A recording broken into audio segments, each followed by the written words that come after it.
ജീവനുള്ള ഏക സത്യദൈവമായ യഹോവ ശുവ ക്രിസ്തുവിൻ്റെ അത്യുന്നതമായ നാമത്തിൽ ഞങ്ങളെ കേൾക്കുന്ന എല്ലാവർക്കും സ്നേഹ വന്ദനങ്ങൾ. കഴിഞ്ഞ ദിവസം കേരളത്തിൽ നടന്നൊരു സംഭവം നിങ്ങൾ അറിഞ്ഞു കാണുമെന്ന് ഞാൻ വിചാരിക്കുന്നു.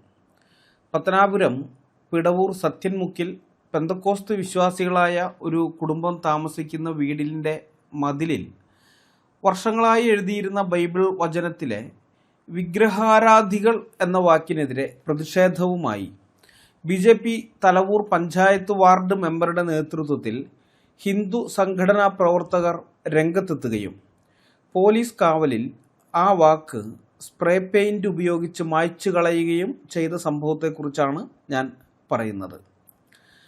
ആ ബൈബിൾ വചനത്തിലെ വിഗ്രഹാരാധികൾ എന്ന വാക്ക് ഹിന്ദുക്കളുടെ മതവികാരത്തെ വല്ലാതെ വ്രണപ്പെടുത്തിയത്രേ. കുറച്ച് ദിവസങ്ങളായി സംഖ്യകളുടെ സോഷ്യൽ മീഡിയ ഹാൻഡിലുകൾ ഈ വിഷയം ചർച്ചയാക്കുന്നുണ്ടായിരുന്നു. ദുർനടപ്പുകാർ, വ്യഭിചാരികൾ, സ്വയംഭോഗികൾ, പുരുഷകാമികൾ, കള്ളന്മാർ, അത്യാഗ്രഹികൾ തുടങ്ങിയ വാക്കുകളോടൊപ്പം വിഗ്രഹാരാധികൾ എന്നുകൂടി എഴുതി വച്ചിരിക്കുന്നത് ഞങ്ങളെ അപമാനിക്കുന്നതിന് തുല്യമാണ്. ഇത് മായ്ക്കുന്നിടം വരെ നടപടികളുമായി മുന്നോട്ടു പോകും എന്നാണ് സംഘികൾ പറഞ്ഞത്. വിഗ്രഹാരാധന ദൈവരാജ്യത്തിനെതിരാണെന്ന് പറയുന്നത് വലിയൊരു അപരാധമായി, ക്രമസമാധാന പ്രശ്നമായിട്ടാണ് ഇന്ന് ഇന്ത്യയിൽ ചിത്രീകരിക്കപ്പെടുന്നത്, കേരളത്തിലടക്കം. അത് മായ്ച്ചു കളയുന്ന ആ വീഡിയോ ക്ലിപ്പ് നമുക്കൊന്ന് കണ്ടു നോക്കാം.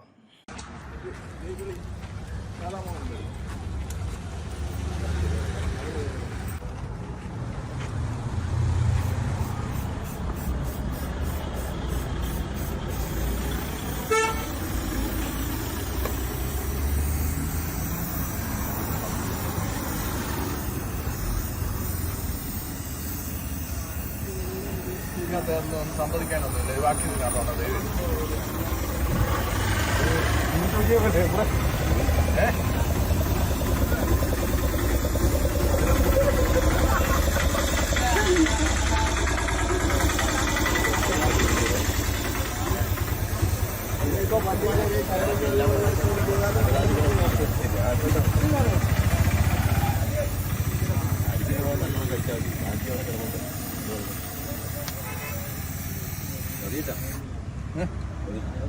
നല്ല നല്ല ഈ കിടക്കുന്ന വെള്ളമൊക്കെ കട്ടി അതെല്ലാം അടിക്കും.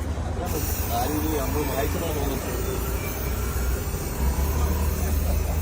അവിടെ വേറൊരു വാചകം എഴുതി ചേർന്നോ.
ഈ ബൈബിൾ വാക്യം ഹിന്ദുക്കളോടോ അല്ലെങ്കിൽ ഏതെങ്കിലും അക്രൈസ്തവരോടോ അല്ല, ക്രിസ്ത്യാനികളോടാണ് പറയുന്നത്. കൊരിന്ത് സഭയിലുള്ള വിശ്വാസികൾക്കിടയിലുണ്ടായ പ്രശ്നങ്ങൾ തീർക്കാൻ വേണ്ടിയാണ് പൗലോസ് അപ്പോസ്തലൻ അവർക്ക് ലേഖനങ്ങൾ എഴുതുന്നത്. അവിടെ ചിലർ മറ്റു ചിലരോട്, അതായത് അവിടെ കൊരിന്തിലുള്ള ക്രിസ്ത്യാനികളായ ചിലർ അതേ സഭയിലുള്ള മറ്റു ചിലരോട് അന്യായം ചെയ്തതറിഞ്ഞപ്പോൾ അതിനെ വിമർശിച്ചുകൊണ്ടാണ് അദ്ദേഹം ഈ ഭാഗം എഴുതുന്നത്. 1 കൊരിന്ത്യർ 6-ാം അധ്യായത്തിൻ്റെ 8 മുതൽ 10 വരെയുള്ള വാക്യങ്ങൾ ഞാൻ വായിക്കാം. നിങ്ങൾ അന്യായം ചെയ്യുകയും നഷ്ടം വരുത്തുകയും ചെയ്യുന്നു, അതും സഹോദരന്മാർക്ക് തന്നെ. അന്യായം ചെയ്യുന്നവർ ദൈവരാജ്യം അവകാശമാക്കുകയില്ല എന്ന് അറിയുന്നില്ലയോ? നിങ്ങളെ തന്നെ വഞ്ചിക്കാതിരിപ്പിൻ. ദുർനടപ്പുകാർ, വിഗ്രഹാരാധികൾ, വ്യഭിചാരികൾ, സ്വയഭോഗികൾ, പുരുഷകാമികൾ, കള്ളന്മാർ, അത്യാഗ്രഹികൾ, മദ്യപന്മാർ, വാവിഷ്ഠാണക്കാർ, പിടിച്ചുപറിക്കാർ എന്നിവർ ദൈവരാജ്യം അവകാശമാക്കുകയില്ല 1 കൊരിന്ത്യർ 6 അധ്യായത്തിൻ്റെ 8 മുതൽ 10 വരെ. ഈ പറയുന്നത് ഈ കൊരിന്തിലുള്ള വിഗ്രഹാരാധികളോടല്ല, കൊരിന്ത് സഭയിലുള്ള ക്രിസ്ത്യാനികളോടാണ്, വിശ്വാസികളോടാണ്. ക്രിസ്ത്യാനികൾ ദുർനടപ്പുകാരാകരുത്, ക്രിസ്ത്യാനികൾ വിഗ്രഹാരാധികളാകരുത്, ക്രിസ്ത്യാനികൾ വ്യഭിചാരികളാകരുത്, ക്രിസ്ത്യാനികൾ സ്വയഭോഗികളാകരുത്, ക്രിസ്ത്യാനികൾ പുരുഷകാമികളാകരുത്, ക്രിസ്ത്യാനികൾ കള്ളന്മാരാകരുത്, ക്രിസ്ത്യാനികൾ അത്യാഗ്രഹികളാകരുത്, ക്രിസ്ത്യാനികൾ മദ്യപന്മാർ ആകരുത്, ക്രിസ്ത്യാനികൾ വാവിഷ്ഠാണക്കാരോ പിടിച്ചുകറിക്കാരോ ഒന്നും ആകരുത് എന്നൊക്കെയാണ് അവിടെ പൗലോസ് അപ്പോസ്തലൻ പറഞ്ഞിരിക്കുന്നത്. അപ്പോൾ ബൈബിളിലെ ആ വാക്യം ഒരു ക്രിസ്ത്യാനി അവൻ്റെ വീടിൻ്റെ മതിലിൽ എഴുതി വച്ചിരിക്കുന്നത് കണ്ടിട്ട് ഈ ഹിന്ദുക്കൾ എന്തിനാ കുരുപൊട്ടിക്കുന്നത് എന്നെനിക്ക് മനസ്സിലാകുന്നില്ല. വിഗ്രഹാരാധന പാടില്ല എന്ന് ഞങ്ങളോട് ബൈബിൾ കൽപ്പിച്ചിരിക്കുന്നതിന് വ്യക്തമായ കാരണങ്ങളുണ്ട്. ഒന്നാമത്തെ കാരണം, കർത്താവ് പറഞ്ഞത് ദൈവം ആത്മാവാകുന്നു എന്നാണ്. യോഹന്നാൻ 4:24. ദൈവം ആത്മാവാകുന്നു, അവനെ നമസ്കരിക്കുന്നവർ ആത്മാവിലും സത്യത്തിലും നമസ്കരിക്കണം എന്ന് കർത്താവ് പറഞ്ഞു. അനന്തനും അദൃശ്യനുമായ ദൈവത്തെ മനുഷ്യൻ നിർമ്മിച്ച ഒരു രൂപത്തിലേക്ക്, അത് മണ്ണുകൊണ്ടുള്ളതാകട്ടെ, കല്ലുകൊണ്ടുള്ളതാകട്ടെ, മരം കൊണ്ടുള്ളതാകട്ടെ, ലോഹം കൊണ്ടുള്ളതാകട്ടെ, അത്തരമൊരു രൂപത്തിലേക്ക് ഒതുക്കുന്നത് ദൈവത്തിൻ്റെ മഹത്വത്തെ കുറച്ച് കാണിക്കലാണ്. സ്രഷ്ടാവിനെ സൃഷ്ടിയുടെ രൂപത്തിൽ ആരാധിക്കുന്നത് തെറ്റാണെന്ന് ബൈബിൾ പറയുന്നു. രണ്ടാമത്തെ കാരണം, ദൈവത്തിൻ്റെ മഹത്വം പങ്കുവയ്ക്കപ്പെടാതിരിക്കാൻ വേണ്ടിയാണ്. തനിക്ക് ലഭിക്കേണ്ട മഹത്വം നിർജീവമായ വസ്തുക്കൾക്ക് നൽകുന്നത് ജീവനുള്ള ദൈവം ഇഷ്ടപ്പെടുന്നില്ല. യെശയ്യാപ്രവാചകന്റെ പുസ്തകം 42 അധ്യായം 8 വാക്യം. ഞാൻ യഹോവ, അത് തന്നെ എൻ്റെ നാമം, ഞാൻ എൻ്റെ മഹത്വം മറ്റൊരുത്തനും എൻ്റെ സ്തുതി വിഗ്രഹങ്ങൾക്കും വിട്ടുകൊടുക്കയില്ല. വിഗ്രഹാരാധനയിലൂടെ മനുഷ്യൻ സ്രഷ്ടാവായ ദൈവത്തിന് കൊടുക്കേണ്ട മഹത്വം സൃഷ്ടികൾക്ക്, അത് മനുഷ്യരാകാം, മൃഗങ്ങളാകാം, അല്ലെങ്കിൽ എന്തെങ്കിലും നിർജീവ വസ്തുക്കളും ആകാം, എന്തും ആകട്ടെ, അങ്ങനെയുള്ള സൃഷ്ടികൾക്ക് നൽകുന്നതിനെ പൗലോസ് അപ്പോസ്തലൻ റോമാലേഖനം 1 അധ്യായത്തിൻ്റെ 23 വാക്യത്തിൽ വിമർശിക്കുന്നുണ്ട്. മൂന്നാമത്തെ കാരണം വിഗ്രഹങ്ങളുടെ നിരർത്ഥകതയാണ്. വിഗ്രഹങ്ങൾക്ക് ജീവനോ ശക്തിയോ ഇല്ലെന്നും അവയെ ആശ്രയിക്കുന്നത് വിഡ്ഢിത്തമാണെന്നും ബൈബിൾ പലയിടത്തും പറയുന്നുണ്ട്. ഞാൻ ഒരു വാക്യം നിങ്ങളുടെ ശ്രദ്ധയിലേക്ക് കൊണ്ടുവരികയാണ്. സങ്കീർത്തനങ്ങൾ 115 4 മുതൽ 8 വരെ. അവരുടെ വിഗ്രഹങ്ങൾ പൊന്നും വെള്ളിയുമാകുന്നു, മനുഷ്യരുടെ കൈവേല തന്നെ. അവയ്ക്ക് വായുണ്ടെങ്കിലും സംസാരിക്കുന്നില്ല, കണ്ണുണ്ടെങ്കിലും കാണുന്നില്ല, അവയ്ക്ക് ചെവിയുണ്ടെങ്കിലും കേൾക്കുന്നില്ല, മൂക്കുണ്ടെങ്കിലും മണക്കുന്നില്ല, അവയ്ക്ക് കൈയുണ്ടെങ്കിലും സ്പർശിക്കുന്നില്ല, കാലുണ്ടെങ്കിലും നടക്കുന്നില്ല, തൊണ്ട കൊണ്ട് സംസാരിക്കുന്നതുമില്ല. അവയെ ഉണ്ടാക്കുന്നവർ അവയെപ്പോലെ ആകുന്നു, അവയിൽ ആശ്രയിക്കുന്ന ഏവനും അങ്ങനെ തന്നെ. സ്വയം ചലിക്കാനോ സഹായിക്കാനോ കഴിയാത്ത വസ്തുക്കളെ ദൈവമായി കാണുന്നത് മനുഷ്യൻ്റെ ബുദ്ധിശൂന്യതയാണെന്ന് പ്രവാചകന്മാർ പഠിപ്പിച്ചു. മാത്രമല്ല, അത്തരം വിഗ്രഹങ്ങളെ ഉണ്ടാക്കുന്നവരും അവയിൽ ആശ്രയിക്കുന്നവരും ജീവനില്ലാത്തവരാണെന്നും ബൈബിൾ പറയുന്നു. അതായത്, കണ്ണുണ്ടായിട്ടും കാണാൻ കഴിയാതെ, വായുണ്ടായിട്ടും സംസാരിക്കാൻ കഴിയാതെ, ചെവിയുണ്ടായിട്ടും കേൾക്കാൻ കഴിയാതെ, മൂക്കുണ്ടായിട്ടും മണക്കാൻ കഴിയാതെ, കൈയുണ്ടായിട്ടും സ്പർശിക്കാൻ കഴിയാതെ, കാലുണ്ടായിട്ടും നടക്കാൻ കഴിയാതെ ഈ ഭൂമിയിലുള്ളത് മൃതദേഹങ്ങൾ മാത്രമാണ്. മൃതദേഹങ്ങൾക്ക് ഈ പറഞ്ഞ എല്ലാ അവയവങ്ങളും ഉണ്ട്, പക്ഷെ ജീവനില്ല. ജീവനില്ലാത്തതുകൊണ്ട് ആ അവയവങ്ങൾ പ്രയോജനരഹിതമാണ്. വിഗ്രഹങ്ങളെ ഉണ്ടാക്കുകയും അതിൽ ആശ്രയിക്കുകയും ചെയ്യുന്നവർ ദൈവത്തിൻ്റെ ദൃഷ്ടിയിൽ മരിച്ച അവസ്ഥയിലാണ്. യേശുക്രിസ്തുവിൽ വിശ്വസിച്ച് പാപമോചനവും തൽഫലമായി ആത്മരക്ഷയും പ്രാപിച്ചവൻ മരിച്ചവനല്ല, വീണ്ടും ജനനം പ്രാപിച്ചവനാണ്. അവൻ ക്രിസ്തുവിൽ പുതിയ സൃഷ്ടിയായി തീർന്നവനാണ്. അതുകൊണ്ട് തന്നെ അവന് വിഗ്രഹങ്ങളിൽ ആശ്രയിച്ച് നിർജീവാവസ്ഥയിലേക്ക് തിരിച്ചു പോകേണ്ട കാര്യമില്ല. മനസ്സിലായോ? വിഗ്രഹങ്ങളെ ആരാധിക്കാതിരിക്കാൻ വേണ്ടിയുള്ള നാലാമത്തെ കാരണം ആത്മീയ അവിശ്വസ്തതയാണ്. പഴയ നിയമത്തിൽ ദൈവവും ഇസ്രായേൽ ജനവും തമ്മിലുള്ള ബന്ധത്തെ ഭാര്യാഭർത്തൃ ബന്ധത്തോടാണ് ബൈബിൾ ഉപമിച്ചിരിക്കുന്നത്. പുതിയ നിയമത്തിൽ ക്രിസ്തുവും സഭയും തമ്മിലുള്ള ബന്ധത്തെ മണവാളനും മണവാട്ടിയും തമ്മിലുള്ള ബന്ധത്തോടും ഉപമിച്ചിട്ടുണ്ട്. ജീവനുള്ള ദൈവത്തെ വിട്ട് നിർജീവങ്ങളായ വിഗ്രഹങ്ങളെ ആരാധിക്കുന്നത് ഒരു ഭാര്യ ഭർത്താവിനെ വഞ്ചിക്കുന്നത് പോലെ ആത്മീയ വ്യഭിചാരമാണെന്ന് പ്രവാചകന്മാർ വിശേഷിപ്പിച്ചു. ഇത് ദൈവവുമായുള്ള ഉടമ്പടിയുടെ ലംഘനമാണ്. അതുകൊണ്ട് ക്രിസ്ത്യാനികൾ വിഗ്രഹാരാധന നടത്താൻ പാടില്ല. അഞ്ചാമത്തെ കാരണം, പുതിയ നിയമത്തിലെ വീക്ഷണമാണ്. അതായത് ഹൃദയത്തിലെ വിഗ്രഹങ്ങൾ.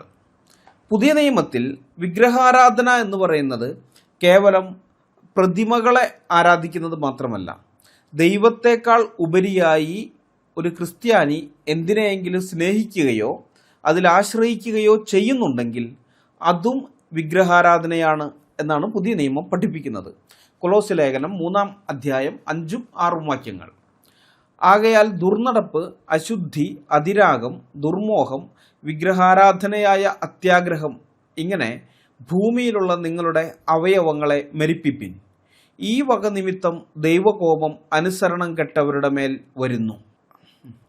പണം, അധികാരം, പ്രശസ്തി അല്ലെങ്കിൽ വ്യക്തികൾ തുടങ്ങിയവ എന്തും ദൈവത്തിൻ്റെ സ്ഥാനത്ത് നമ്മുടെ ഹൃദയത്തിൽ കയറിക്കൂടിയാൽ അതും ബൈബിൾ പ്രകാരം വിഗ്രഹാരാധനയാണ്.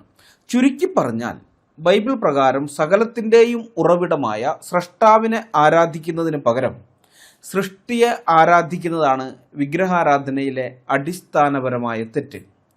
ഇത് മനുഷ്യനെ സത്യദൈവത്തിൽ നിന്ന് അകറ്റുകയും ആത്മീയമായി നശിപ്പിക്കുകയും ചെയ്യുന്നു എന്ന് ബൈബിൾ പഠിപ്പിക്കുന്നു. അതുകൊണ്ട് ബൈബിൾ വിശ്വാസികൾ ഈ പാപം ചെയ്യരുതെന്ന് ബൈബിൾ കർശനമായി വിലക്കുന്നു. ഇവിടെയാണ് ചോദ്യം. ക്രിസ്ത്യാനിയായി തീർന്നവർ ഈ വിധത്തിലുള്ള പാപങ്ങൾ ചെയ്യരുത്, ചെയ്യുന്നവർ ദൈവരാജ്യത്തിൽ കടക്കുകയില്ല എന്ന് ക്രിസ്ത്യാനികളോട് പറഞ്ഞതിന് ക്രിസ്ത്യാനികളല്ലാത്ത, ദൈവരാജ്യം എന്ന കൺസെപ്റ്റ് പോലുമില്ലാത്ത ഹിന്ദുക്കൾ എന്തിനാണ് പ്രശ്നമുണ്ടാക്കുന്നത്? ആ ചോദ്യത്തിനുള്ള ഉത്തരം അന്വേഷിച്ചെത്തുമ്പോൾ നമുക്ക് മനസ്സിലാകും ഇത് സംഘികളുടെ വെറുമൊരു ടെസ്റ്റ് ഡോസ് മാത്രമാണ് എന്നുള്ള കാര്യം. ക്രിസ്ത്യാനികൾ തങ്ങളുടെ മതിലുകളിൽ ഈ ബൈബിൾ വാക്യങ്ങൾ എഴുതി വയ്ക്കാൻ തുടങ്ങിയത് ഇന്നോ ഇന്നലെയോ അല്ല. ഇവിടെയുള്ള സകല ഹിന്ദുക്കളും അത് വായിക്കുന്നുണ്ടായിരുന്നു. അവർക്കാർക്കും അത് വായിച്ചിട്ട് കുരു പൊട്ടിയിരുന്നതുമില്ല. എന്നാൽ ഇപ്പോൾ കുരു പൊട്ടിയതിന് വ്യക്തമായ ഗൂഢലക്ഷ്യമുണ്ട്. ക്രിസ്ത്യാനികൾക്കെതിരായ അതിക്രമങ്ങൾ ഉത്തരേന്ത്യയിൽ സർവ്വസാധാരണമായി തീർന്നത് നമുക്കെല്ലാവർക്കും അറിയാവുന്നതാണ്. അത്തരം അതിക്രമങ്ങൾ ഉത്തരേന്ത്യയിൽ നിന്ന് ദക്ഷിണേന്ത്യയിലേക്കും വ്യാപിപ്പിക്കാൻ സംഘികൾ പദ്ധതിയിടുന്നുണ്ട്. ഏതെങ്കിലും സഭയിലെ ക്രിസ്ത്യാനികളെ നേരിട്ട് അറ്റാക്ക് ചെയ്യുന്നത് കേരളത്തിൽ വിപരീത ഫലമുളവാക്കുമോ എന്ന ഭയവും സംഘപരിവാർ നേതൃത്വത്തിനുണ്ട്. കാരണം ഈ ക്രിസംഖികൾ എന്നൊരു വർഗം ഇപ്പോൾ കേരളത്തിലുണ്ടല്ലോ. ഇടതനും വലതനും ജിഹാദികൾക്ക് വേണ്ടി വെള്ളം കോരുന്നവർ ആയതുകൊണ്ട് ക്രിസ്ത്യാനികൾ തങ്ങളുടെ സ്വയരക്ഷയ്ക്ക് വേണ്ടി BJPയോടൊപ്പം ചേർന്ന് നിൽക്കണമെന്നതാണ് ക്രിസംഖികളുടെ വാദം. രാഷ്ട്രീയം ഓരോരുത്തരുടെ വ്യക്തിപരമായ താല്പര്യങ്ങളായതുകൊണ്ട് ഞാൻ ഇതുവരെ ഈ കാര്യത്തിൽ അഭിപ്രായം പറഞ്ഞിരുന്നില്ല. ഇന്ത്യ ഒരു ജനാധിപത്യ രാജ്യമായതുകൊണ്ടും ഇന്ത്യയിലെ പൗരന്മാർക്ക് ഇഷ്ടമുള്ള രാഷ്ട്രീയ പാർട്ടിയിൽ പ്രവർത്തിക്കാൻ സ്വാതന്ത്ര്യമുള്ളതുകൊണ്ടും അവരവർക്ക് ഇഷ്ടമുള്ള രാഷ്ട്രീയ പാർട്ടിയിൽ അവരവർക്ക് പ്രവർത്തിക്കാം. തങ്ങളുടെ പാർട്ടിക്ക് വേണ്ടി ആശയ പ്രചരണവും നടത്താം. അതിൽ തെറ്റൊന്നുമില്ല. ഇഷ്ടമുള്ള ഏതൊരു ക്രിസ്ത്യാനിക്കും ഇഷ്ടമുള്ള പാർട്ടിയിൽ പ്രവർത്തിക്കാം. പക്ഷേ ഈ ക്രിസംഖികൾ എന്ന് പറയുന്ന കൂട്ടരുണ്ടല്ലോ, അവർ കേവലം രാഷ്ട്രീയത്തിനപ്പുറത്തേക്കാണ് കാര്യങ്ങളെ കൊണ്ടുപോകുന്നത്. കേരളത്തിലെ ക്രിസ്ത്യാനികൾക്ക് ഇനി സംഘപരിവാർ മാത്രമാണ് രക്ഷ എന്നാണ് ക്രിസംഖികൾ അവരുടെ സോഷ്യൽ മീഡിയ ഗ്രൂപ്പുകളിൽ അണികളെ പഠിപ്പിക്കുന്നത്. നരേന്ദ്രമോദിയും അമിത് ഷാജിയും ഉള്ളതുകൊണ്ടാണ് നോർത്ത് ഈസ്റ്റിലെ ക്രിസ്ത്യാനികൾ ഇപ്പോഴും ജീവനോടെ ഇരിക്കുന്നത്. അല്ലായിരുന്നെങ്കിൽ നൈജീരിയയിലെയും സുഡാനിലെയും പോലെ ബംഗ്ലാദേശിൽ നിന്നും കുടിയേറിയ മുസ്ലിങ്ങളുടെ കയ്യാൽ അവർ കൂട്ടക്കശാപ്പിന് വിധേയമായേനെ എന്നൊക്കെയാണ് ഈ ക്രിസംഖികൾ ക്രിസ്ത്യാനികളായിരിക്കുന്ന അണികളോട് പറയുന്നത്. ഇത്രയും വിശ്വസ്തരായ ഒരു അടിമവർഗത്തെ കേരളത്തിൽ നിന്ന് തങ്ങൾക്ക് കിട്ടുമെന്ന് സംഘപരിവാർ ബുദ്ധിജീവികൾ സ്വപ്നം പോലും കണ്ടിരുന്നില്ല. വിശ്വസ്തർ മാത്രമല്ല കേട്ടോ, ഇവർ വിനീത വിധേയരുമാണ് ഈ ക്രിസംഖികൾ. അത്രയും വിധേയത്വമാണ് സംഘികളോട് ഇവർ കാണിക്കുന്നത്. ഉത്തരേന്ത്യയിലെ പോലെ കേരളത്തിൽ ക്രിസ്ത്യാനികൾക്ക് നേരെ ആക്രമണം അഴിച്ചുവിട്ടാൽ ക്രിസംഖികൾ എന്ന ഈ അടിമക്കണ്ണുകൾ, പുതുതായി തങ്ങൾക്ക് ലഭിച്ച ഈ അടിമക്കൂട്ടം തങ്ങളെ വിട്ടുപോകുമോ, തങ്ങൾക്ക് അവർ നഷ്ടപ്പെട്ടു പോകുമോ എന്ന ഭയം സംഘപരിവാർ നേതൃത്വത്തിനുണ്ട്. നിലവിൽ ഈ ക്രിസംഖികൾ സംഘപരിവാറിന് വളരെയധികം പ്രയോജനമുള്ളവരാണ്. നമുക്കറിയാവുന്ന കാര്യമാണ്, ഈ ചാണകസംഖികൾക്ക് ബുദ്ധിയും ബോധവും 7 അയലത്തുകൂടി പോയിട്ടില്ല. അത് നമുക്ക് മാത്രമല്ല സംഘപരിവാർ നേതൃത്വത്തിനും അറിയാം. ഇവരെ തല്ലാനും തെറി വിളിപ്പിക്കാൻ അതൊക്കെ പറ്റുള്ളൂ. മനസ്സിലായ? അതുപോലെയല്ല ക്രിസംഖികൾ. ഈ സോഷ്യൽ മീഡിയയിൽ എതിരാളികളെ തെറി വിളിക്കാൻ മാത്രമേ ചാണകസംഖ്യകളെ കൊണ്ട് പ്രയോജനമുള്ളൂ. പിന്നെ തെരുവിൽ മറ്റുള്ളവരെ തല്ലിക്കാം, അങ്ങനെ ഗുണ്ടകളായിട്ടും അങ്ങനെയൊക്കെ മാത്രമേ പറ്റുള്ളൂ. പക്ഷേ ഈ ക്രിസംഖികൾ അങ്ങനെയല്ല. ഇപ്പം അവരാണ് പലപ്പോഴും സോഷ്യൽ മീഡിയയിൽ സംഘപരിവാറിന് വേണ്ടി പ്രതിരോധം തീർക്കുന്നത്. ഫേസ്ബുക്ക് പോസ്റ്റുകളുടെയും യൂട്യൂബ് വീഡിയോകളുടെയും കമൻറ്റ് ബോക്സുകളിൽ ചാണകസംഖ്യകൾക്ക് വാരി വിതറാൻ വേണ്ടിയുള്ള ക്യാപ്സൂളുകൾ നിർമ്മിച്ച് വിതരണം ചെയ്യുന്നത് ഈ ക്രിസംഖികളിലെ ബുദ്ധിജീവികളാണ്. അങ്ങനെയുള്ള ഒരു അടിമക്കൂട്ടത്തെ നഷ്ടപ്പെടുത്താൻ കേരളത്തിലെ സംഘപരിവാർ നേതൃത്വത്തിന് താല്പര്യമില്ല. അതുകൊണ്ട് അവർ ഒരു ടെസ്റ്റ് ഡോസ് കൊടുത്തു നോക്കിയതാണ്. ക്രിസ്ത്യാനികളെ കായികമായി ആക്രമിക്കുന്നതിന് പകരം ബൈബിൾ വചനത്തിനെതിരെ ആക്രമണം നടത്തിയാൽ ക്രിസംഖികൾ എങ്ങനെയായിരിക്കും അതിനോട് പ്രതികരിക്കുക, അതിനെ നോക്കിക്കാണുക എന്നവർക്ക് അറിയണമായിരുന്നു. അതിനുവേണ്ടിയാണ് അവരിത് ചെയ്തത്. സംഘപരിവാറിൻ്റെ വിനീത വിധേയരായ ഈ അടിമക്കണ്ണുകൾ ഇപ്രാവശ്യവും സംഖ്യകളോടൊപ്പം ഉറച്ചു നിൽക്കുകയാണ് ചെയ്തത്. കാണ്ഡമായിട്ടാണ് ക്രിസംഖികൾ വിഗ്രഹാരാധനയെ ന്യായീകരിച്ചുകൊണ്ട് സോഷ്യൽ മീഡിയയിൽ എഴുതി തള്ളുന്നത്. അല്ലെങ്കിൽ വിഗ്രഹാരാധന എന്നെഴുതിയിരിക്കുന്ന ഭാഗം മായ്ച്ചു കളഞ്ഞ സംഖ്യകളെ ന്യായീകരിച്ചുകൊണ്ട്, അങ്ങനെയും പറയാം. ഞാൻ സാമ്പിളിന് ചിലതൊക്കെ കാണിക്കാം. ജേക്കബ് ജോൺ എന്ന ക്രിസംഖിയുടെ കമൻ്റാണ് നിങ്ങൾ ഈ കാണുന്നത്. ഈ ജേക്കബ് ജോൺ ക്രിസംഖി പറയുന്നത് ഹിന്ദുക്കൾ മാത്രമല്ല കത്തോലിക്ക, ഓർത്തഡോക്സ്, യാക്കോബായ വിഭാഗങ്ങളും വിഗ്രഹാരാധന നടത്തുന്നുണ്ട്. വിഗ്രഹാരാധികൾ എന്നത് മറ്റു പല ക്രിസ്തുമതങ്ങളെപ്പോലും അവഹേളിക്കുന്നത്. വിഗ്രഹാരാധികൾ എന്നതിനോട് ചേർത്തെഴുതിയിരിക്കുന്ന കാര്യങ്ങൾ വിഗ്രഹാരാധനയെ അതിനീചമായി ചിത്രീകരിക്കുന്നത് വളരെ തെറ്റായ കാര്യം.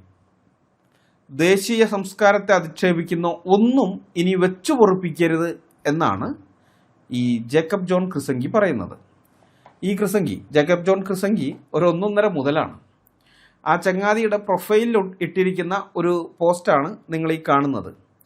കറ തീർന്ന സംഖ്യയാണല്ലേ എന്ന ഒരു ചോദ്യത്തിന് ജേക്കബ് ജോൺ ക്രിസംഖി പറയുന്ന മറുപടി അതെ എന്ന് മാത്രമല്ല വേറെ ചില കാര്യങ്ങൾ കൂടി പറയുന്നുണ്ട്.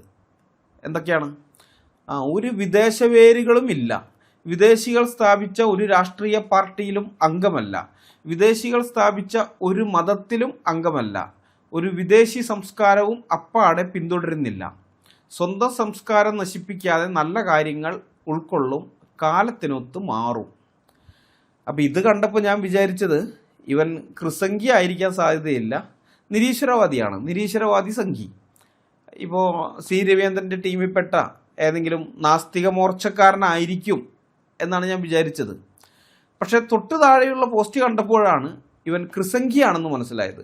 ആ പോസ്റ്റ് ഇങ്ങനെയാണ്: ഞങ്ങൾ ക്രിസ്ത്യാനികൾ ലോകം മുഴുവൻ മുസ്ലിങ്ങളാൽ കൊല്ലപ്പെടുന്ന തിരക്കിലാണ്, ഹിന്ദുക്കളും ജൂതരും അതെ, അതുകൊണ്ട് യേശു ഉണ്ടോ ഇല്ലയോ എന്നൊക്കെ പിന്നെ ആലോചിക്കാം. അപ്പോൾ ഈ പോസ്റ്റ് വായിച്ചപ്പോഴാണ് ഇവൻ നാസ്തിക മോർച്ചക്കാരനല്ല, ക്രിസംഖിയാണെന്ന് മനസ്സിലായത്. കാരണം ഞങ്ങൾ ക്രിസ്ത്യാനികളാണ് എന്നവൻ പറയുന്നുണ്ട്. ഇവനൊക്കെ മലിഞ്ഞിലിൻ്റെ സ്വഭാവമാണ്. തല കാണിക്കേണ്ടിടത്ത് തലയും വാല് കാണിക്കേണ്ടിടത്ത് വാലും കാണിക്കാൻ ഈ ക്രിസംഖികൾക്ക് കൃത്യമായി തന്നെ അറിയാം. ഒരിടത്ത് പറയും ഞാൻ വിദേശികൾ സ്ഥാപിച്ച ഒരു മതത്തിലും അംഗമല്ല, ഒരു വിദേശി സംസ്കാരവും പിന്തുടരുന്നില്ല എന്ന്. അടുത്ത സ്ഥലത്ത് പറയും ഞാൻ ക്രിസ്ത്യാനിയാണെന്ന്. ഇവൻ്റെയൊക്കെ വിചാരം ക്രിസ്തു ഈ ഭാരതത്തിൽ ജനിച്ചു വളർന്ന ആളാണെന്നാണ്. അപ്പം ഇത്തരം ക്രിസംഖികളുടെ മുന്നിൽ ഇസ്കരിയാത്തോ യൂദ പോലും എത്രയോ മാന്യനാണെന്ന് പറയാതിരിക്കാൻ നിർവാഹമില്ല. യൂദാസൊക്കെ എത്രയോ മാന്യനാണ്. ഇനി ഇത് ഐസക് മണ്ണൂർ എന്ന ക്രിസംഖി പറയുന്നത് ഈ കുറ പൊന്തികൾ അന്തസ്സോടെ ജീവിക്കുന്ന മറ്റ് ക്രിസ്ത്യാനികൾക്കും അപമാനമാണ് എന്നാണ്. ഈ ക്രിസംഖിയുടെ കണ്ണിൽ സുവിശേഷം അറിയിക്കാതെ ജീവിക്കുന്ന ക്രിസ്ത്യൻ നാമധാരികൾ അന്തസ്സോടെ ജീവിക്കുന്ന ക്രിസ്ത്യാനികളും സുവിശേഷം അറിയിക്കുന്നവർ അപമാനം ഉണ്ടാക്കുന്ന അല്ലെങ്കിൽ അപമാനത്തോടെ ജീവിക്കുന്ന ക്രിസ്ത്യാനികളുമാണ്. വാസ്തവത്തിൽ സംഖ്യകൾക്ക് കുടപിടിക്കുന്ന ഇവനെപ്പോലെയുള്ള ക്രിസംഖ്യകളാണ് അന്തസ്സുള്ള ക്രിസ്ത്യാനികൾക്ക് അപമാനമെന്ന് സുബോധമുള്ള എല്ലാവർക്കും അറിയാം. ഇത് മാത്യു ഫിലിപ്പ് തര്യൻ എന്ന ക്രിസംഖി ചോദിക്കുന്നത് സമാധാനമായി ജീവിക്കുന്ന ജനങ്ങളുടെ ഇടയിൽ എന്തിന് അസമാധാനത്തിൻ്റെ വിത്തുകൾ വിതയ്ക്കുന്നു എന്നാണ്. ഈ ക്രിസംഖിയുടെ കണ്ണിൽ ദൈവവചനം മതിലിൽ എഴുതി വയ്ക്കുന്നത് സമൂഹത്തിൽ അസമാധാനത്തിൻ്റെ വിത്ത് വിതയ്ക്കലാണ്. തോമസ് ജോർജ് എന്ന ഈ ക്രിസംഗിയെപ്പോലെ ഒരടിമയെ ഞാൻ അപൂർവമായേ വേറെ കണ്ടിട്ടുള്ളൂ. തെരുവിൽ സുവിശേഷം പറയുന്നത് ഈ തോമസ് ജോർജ് ക്രിസംഗിയുടെ കണ്ണിൽ ചെറ്റത്തരം കാട്ടലാണ്. മനസ്സിലായോ? തെരുവിൽ സുവിശേഷം പറയുന്നുണ്ടല്ലോ, അതൊക്കെ ഇവൻ പറയുന്നത് അത് ചെറ്റത്തരം കാട്ടലാണെന്ന്. ഇത് വേറൊരു ക്രിസംഗി, ജോൺ പൗവത്തിക്കുന്നിൽ എന്നാണ് പേര്. കാണ്ഡമായിട്ടാണ് ഈ ക്രിസംഗി ന്യായീകരണവുമായി വന്നത്. അതിലെ കമൻറ്റ് ബോക്സിൽ ക്രിസംഗികളുടെ തള്ളു കാണണം. RSS ഉള്ളതുകൊണ്ടാണ് ക്രിസ്ത്യാനികൾക്ക് ഈ നാട്ടിൽ സമാധാനമുള്ളത്, അല്ലെങ്കിൽ നൈജീരിയയിലെ പോലെ തലയില്ലാതെ നടക്കുമായിരുന്നു എന്നാണ് റോണ വർഗീസ് എന്ന ക്രിസംഗി തള്ളിയത്. വേറൊരു ക്രിസംഗി വന്നിട്ട് പറയുന്നത്, ഇത് പെന്തക്കോസ്തുകാർ എഴുതിയതാണെങ്കിൽ അത് ഹിന്ദുക്കൾക്കെതിരെയല്ല, ഞങ്ങൾ കത്തോലിക്കർക്കെതിരെയാകുമെന്നാണ്. ദൈവവചനം കത്തോലിക്കർക്കെതിരെയാണെന്നാണ് ഈ ക്രിസംഗി പറയുന്നത്. കത്തോലിക്കരെ ഇതിനേക്കാൾ കൂടുതൽ എങ്ങനെ അപമാനിക്കാനാണ്? ദൈവവചനമാണോ എഴുതി വച്ചിരിക്കുന്നത്? എങ്കിലത് കത്തോലിക്കർക്കെതിരായിട്ടായിരിക്കും എന്ന് പറഞ്ഞാൽ എന്തർത്ഥം? കത്തോലിക്കർ ദൈവവചനത്തിനെതിരായിട്ടാണ് നിൽക്കുന്നത്, അതുകൊണ്ടാണ് ദൈവവചനം കത്തോലിക്കർക്കെതിരായിട്ട് വരുന്നത്. അതാ പറയുന്നത്. അപ്പം ഈ വിധത്തിൽ കത്തോലിക്കരെ പെന്തക്കോസ്തുകാർ പോലും അപമാനിക്കാറുണ്ട് എന്നെനിക്ക് തോന്നുന്നില്ല. ഇതിനിടയിൽ സാജൻ ജോസ് എന്ന ക്രിസംഗി എന്നെ ജിഹാദിയാക്കി. സംഘികൾക്കെതിരെയുള്ള എൻ്റെ പോസ്റ്റുകൾ കണ്ടപ്പോൾ ഈ സാജൻ ക്രിസംഗിക്ക് മനസ്സിലായത്ര ഞാൻ ജിഹാദിയാണെന്ന്. ക്രിസംഗികളുടെ പല വാട്സാപ്പ് ഗ്രൂപ്പുകളിലും എന്നെ ആരൊക്കെയോ കൊണ്ടുപോയി ചേർത്തിട്ടുണ്ട്. അവിടെയുള്ള ക്രിസംഗികൾ എന്നോട് പറയുന്നത് ഞാൻ ജിഹാദികളുടെ ഈന്തപ്പഴത്തിലും ഫ്ലൈറ്റ് ടിക്കറ്റിലും വീണുപോയവനാണെന്നാണ്. എന്നോട് പറഞ്ഞതാ. ഇത് ഈ പാൽക്കുപ്പികളല്ല, പുതുതായിട്ട് സോഷ്യൽ മീഡിയ വന്ന പാൽക്കുപ്പികളല്ല ഈ പറയുന്നത്. ഒരു കാലത്ത് എന്നെയൊക്കെ വിളിച്ച് ക്ലാസ് എടുപ്പിച്ചിട്ടുള്ള ആൾക്കാരാണ്. ഇസ്ലാമിനെ കുറിച്ച് പഠിക്കണമെന്ന് പറഞ്ഞ് എന്നെ കൊണ്ട് ക്ലാസ് എടുപ്പിച്ചിട്ടുള്ള ആൾക്കാരാണ് ഇപ്പോൾ പറയുന്നത്. സംഘികൾക്കെതിരെ ഞാൻ സംസാരിക്കുന്നത് കണ്ടപ്പോൾ എന്നെ ജിഹാദി അജണ്ടാക്കി മാറ്റിയിരിക്കുകയാണ്. സത്യം പറഞ്ഞാൽ ഞാൻ ഇസ്ലാമിക വിഷയത്തിൽ ഇപ്പോൾ അധികം വീഡിയോകൾ ചെയ്യാതിരിക്കുന്നതിൻ്റെ കാരണം തന്നെ ഈ ക്രിസംഗികൾ എന്നെ ജിഹാദിയാക്കുന്നത് കണ്ടിട്ടാണ്. ഞാൻ ഇസ്ലാമിനെതിരെ വീഡിയോ ചെയ്യുമ്പോൾ ഇവർക്കൊക്കെ ഭയങ്കര സന്തോഷമാണ്. അന്നേരം ഞാൻ ക്രിസ്ത്യൻ അപ്പോളജിസ്റ്റാണ്, ക്രിസ്ത്യാനികൾക്ക് വേണ്ടി സംസാരിക്കുന്നവനാണ്. പക്ഷേ സംഘികൾക്കെതിരെ ഞാൻ എന്തെങ്കിലും പറഞ്ഞാൽ ആ നിമിഷം ജിഹാദി ഏജൻ്റായിട്ട് മാറും, ഇവരെന്നെ മാറ്റും. അപ്പം അങ്ങനെയാണെന്നുണ്ടെങ്കിൽ പിന്നെ അവർക്ക് സന്തോഷമുണ്ടാക്കുന്ന കാര്യങ്ങൾ ചെയ്യണ്ട, അവർക്ക് കുരുപൊട്ടുന്ന വിഷമം ഉണ്ടാക്കുന്ന കാര്യങ്ങൾ തന്നെ ചെയ്യാമെന്ന് വെച്ചിട്ടാണ് ഇപ്പോൾ തുടർച്ചയായിട്ട് സംഘികൾക്കെതിരെ ഞാൻ വീഡിയോ ഇറക്കുന്നത്. ഏതായാലും സംഘപരിവാർ നേതൃത്വത്തിന് ഇതൊക്കെ കാണുമ്പോൾ നല്ല സന്തോഷമായിട്ടുണ്ടാവും. കാരണം ഈ ക്രിസംഗികളെപ്പോലെ ഇത്രയും വിശ്വസ്തരായ അടിമക്കണ്ണുകളെ അവർക്ക് ഇന്ത്യയിൽ വേറെ ഒരു സംസ്ഥാനത്ത് നിന്നും കിട്ടിയിട്ടുണ്ടാവില്ല. ഉത്തരേന്ത്യയിലെ സംഘികൾ ക്രിസ്ത്യാനികൾക്കെതിരെ എടുത്ത തന്ത്രങ്ങളുടെ വെളിച്ചത്തിൽ ഇതിൻ്റെ അടുത്ത പടി എന്തായിരിക്കും എന്നുകൂടി പറയാം. ഇതൊരു പ്രവചനമായിട്ട് നിങ്ങൾ എഴുതി വെച്ചോ. കേരളത്തിൽ ഭാവിയിൽ സംഭവിക്കാൻ പോകുന്ന കാര്യമാണ്. ഞാൻ ജീവനോടെ ഉണ്ടായാലും ഇല്ലെങ്കിലും ഇതൊക്കെയാണ് സംഭവിക്കാൻ പോകുന്നത്. ഇപ്പോൾ മതിലിലുള്ള ബൈബിൾ വചനങ്ങൾ വായിപ്പിച്ചു. എന്നിട്ട് ഇവർ പറയും ബൈബിളിൽ ഹിന്ദുക്കൾക്കെതിരായിട്ടുള്ള, ഹിന്ദുക്കൾക്ക് വിരോധമായ കാര്യങ്ങളാണോ ഉള്ളത്, മുഴുവൻ അങ്ങനെയാണ് എന്ന് പറഞ്ഞൊരു പ്രചരണം നടത്തും. അപ്പം അങ്ങനെ ഒരു പ്രചരണം നടത്തിയിട്ട് ബൈബിളിൽ ഹിന്ദുക്കൾക്ക് വിരോധമായ കാര്യങ്ങളുണ്ടെന്ന് പറഞ്ഞ് അടുത്ത ഘട്ടത്തിൽ ബൈബിളുമായി നടക്കുന്ന SC/ST വിഭാഗങ്ങളിൽ നിന്നും ക്രിസ്ത്യാനികളായ പ്രൊട്ടസ്റ്റന്റ് സഭകളിൽപ്പെട്ടവരെ ഈ സംഘികൾ ആക്രമിക്കാൻ തുടങ്ങും. ബൈബിൾ പബ്ലിക്കായി കൊണ്ടു നടക്കാൻ പാടില്ല, കൊണ്ടു നടന്നാൽ അടി കിട്ടൂ എന്നവർ പറയും. ഇസ്കരിയോത്ത യൂദയുടെ കൊച്ചുമക്കളായ ഈ ക്രിസംഘികൾ അപ്പോഴും സംഘികളെ ന്യായീകരിക്കാൻ സോഷ്യൽ മീഡിയയിൽ അരയും തലയും മുറുക്കി രംഗത്ത് വരും. അപ്പോഴേക്കും ഈ പ്രൊട്ടസ്റ്റന്റ് ക്രിസ്ത്യാനികൾ, പ്രത്യേകിച്ച് ആദിവാസി ദളിത് വിഭാഗങ്ങളിൽ നിന്ന് രക്ഷിക്കപ്പെട്ടു വന്നിരിക്കുന്ന ക്രിസ്ത്യാനികൾ, അവർ അത്തരം പ്രൊട്ടസ്റ്റന്റ് ക്രിസ്ത്യാനികൾ അടികൊള്ളേണ്ടവരാണ് എന്നൊരു പൊതുബോധം ഈ സംഘികളും ക്രിസംഘികളും കൂടി സമൂഹത്തിൽ സൃഷ്ടിച്ചെടുത്തിട്ടുണ്ടാകും. അതുകൊണ്ട് തന്നെ ഇവരെ തല്ലുന്നതും മറ്റൊരു വലിയ വാർത്തയായിട്ട് മാറുകയില്ലേ. ഇപ്പോൾ ഉത്തരേന്ത്യയിൽ ക്രിസ്ത്യാനികൾക്കെതിരെയുള്ള അതിക്രമങ്ങളൊന്നും അവിടെ ഒരു വാർത്തയേ അല്ല, മനസ്സിലായി? അതൊരു നോർമൽ സംഭവമായിട്ട് അതൊക്കെ നോർമലൈസ് ചെയ്യപ്പെട്ടിരിക്കുകയാണ് അവിടെ. ആ രീതിയിലായി. അത് തന്നെയാണ് ഇവിടെ വരാൻ പോകുന്നത്.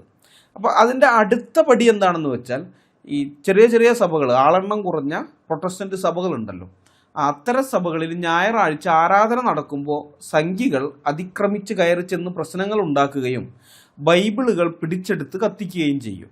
കാരണം ഈ ബൈബിൾ എന്ന് പറയുന്നത് ഹിന്ദു വിരുദ്ധമായ കാര്യങ്ങളാണുള്ളത്, അതുകൊണ്ട് ഞങ്ങൾ നശിപ്പിക്കും എന്ന് പറഞ്ഞിട്ട് ഇതൊക്കെ കത്തിക്കും. ഈ ക്രിസംഖികൾ അപ്പോഴും സംഖികൾക്ക് വേണ്ടി വെള്ളം കോരാൻ രംഗത്തുണ്ടാകും.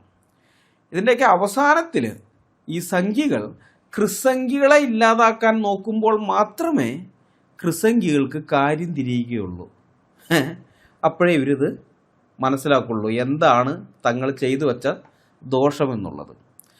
ക്രിസംഖികൾ ഓർത്തിരിക്കേണ്ട ഒരു കാര്യമുണ്ട്. കോടാലിക്ക് കൈപ്പിടിയായി സ്വന്തം വർഗത്തിൽ നിന്ന് തന്നെ ഒരെണ്ണം വേണമെന്ന് മരം വെട്ടുകാരന് നിർബന്ധമുണ്ട്. കാട്ടിലെ മരങ്ങളെ വെട്ടിവീഴ്ത്താൻ വരുന്നവന് ആ മരത്തിൻ്റെ തന്നെ ശാഖയെ കൈപ്പിടിയായി ലഭിക്കുമ്പോൾ അവൻ്റെ ജോലി എളുപ്പമാകുന്നു. സ്വന്തം വംശത്തെ ഉന്മൂലനം ചെയ്യാൻ വരുന്നവന് കൈപ്പിടിയായി മാറിക്കൊടുക്കുന്ന ആ തടിപ്പീസുകളാണ് ഈ ക്രിസംഖികൾ. മനസ്സിലായി? അത് നിങ്ങൾ എല്ലാവരും അറിഞ്ഞിരിക്കണം. ഉത്തരേന്ത്യയിൽ ക്രിസ്ത്യാനികൾ വേട്ടയാടപ്പെടുമ്പോൾ അവർക്കത് കിട്ടേണ്ടതാണെന്ന് പറഞ്ഞ് അവരെ തള്ളിപ്പറയുന്ന ഈ ക്രിസംഖികൾ ഒരു കാര്യം മനസ്സിലാക്കുന്നത് നന്നായിരിക്കും. വേട്ടപ്പട്ടികൾക്ക് ഇരയെ കിട്ടാത്തൊരു കാലം വരും. ഇരയെ കിട്ടാത്തൊരു കാലം വരും. അപ്പോൾ യജമാനന്മാർക്ക് വിശന്നിട്ട് കുടല് കരിയുന്ന സമയം ഈ വേട്ടപ്പട്ടികൾ വേട്ടയാടി ഇരകളെ ഒന്നും കൊണ്ടുവരുന്നുമില്ല. അങ്ങനെയുള്ള സമയത്ത് യജമാനൻ എന്താ ചെയ്യാന്നറിയോ? യജമാനൻ്റെ കത്തി നീളുന്നത് വളർത്തുനായ്ക്കളുടെ അല്ലെങ്കിൽ വേട്ടപ്പട്ടികളുടെ നേരെയായിരിക്കും. അതാ സംഭവിക്കുക. ഇന്ന് നിങ്ങൾ ആർക്ക് വേണ്ടിയാണോ ക്രിസ്ത്യാനികളെ ഒറ്റിക്കൊടുക്കുന്നത്, നാളെ ആ കൂട്ടർ തങ്ങളുടെ വിശപ്പടക്കാൻ പോകുന്നത് നിങ്ങളെ കൊന്നു തിന്നുകൊണ്ടായിരിക്കും. അന്ന് നിങ്ങൾ ഒഴുക്കുന്ന കണ്ണീരിന് മാത്രമല്ല, നിങ്ങളുടെ രക്തത്തിനും ഓവുചാലിലെ മലിനജലത്തേക്കാൾ വില കുറവായിരിക്കും. അത്ര അഴുക്ക് പിടിച്ചതായിരിക്കും നിങ്ങളുടെ രക്തം. 30 വെള്ളിക്കാശിന് ഗുരുവിനെ ഒറ്റിക്കൊടുത്ത യൂദാസ് പോലും പിന്നീട് പശ്ചാത്താപത്താൽ നീറി ആ കാശ് വലിച്ചെറിഞ്ഞ് ആത്മഹത്യ ചെയ്തു എന്ന് ബൈബിൾ പറയുന്നുണ്ട്. എന്നാൽ സ്വന്തം സമുദായത്തെയും വിശ്വാസത്തെയും രാഷ്ട്രീയ ലാഭത്തിനു വേണ്ടി, ഭൗതികമായ സുഖസൗകര്യങ്ങൾക്ക് വേണ്ടി, സ്വാർത്ഥ നേട്ടങ്ങൾക്ക് വേണ്ടി വിറ്റുതുലയ്ക്കുന്ന നിങ്ങൾ യൂദാസിനേക്കാൾ അധപ്പതിച്ച ജന്മങ്ങളാണ് ക്രിസംഖികളെ. അതാണ് നിങ്ങൾ. കാരണം യൂദാസിന് കുറ്റബോധമെങ്കിലും ഉണ്ടായിരുന്നു, നിങ്ങൾക്ക് അതുപോലുമില്ല.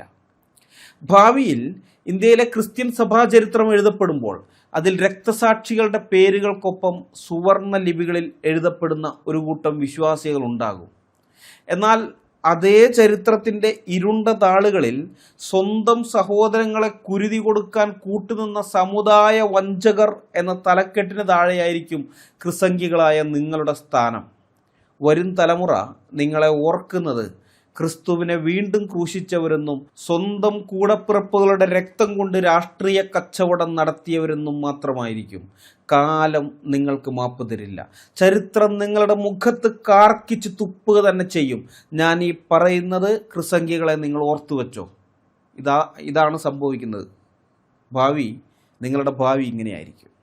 ഇനി സംഖ്യകളോട് പറയാനുള്ളത്, നിങ്ങൾ എവിടെ പരിപാടി അവതരിപ്പിച്ചാലും ഇതാണല്ലോ ഗതി എന്നാണ്. ആ ബൈബിൾ വാക്യം ആ മതിലുണ്ടായിരുന്നപ്പോൾ അതിലെ വരികയും പോവുകയും ചെയ്യുന്നവർ മാത്രമേ അത് വായിച്ചിരുന്നുള്ളൂ. നിങ്ങൾ പോലീസിനെ കൂട്ടിക്കൊണ്ടുവന്ന് നിർബന്ധമായി അത് മായ്ച്ചു കളഞ്ഞപ്പോൾ എന്തുണ്ടായി? സംഗതി വൈറലായി.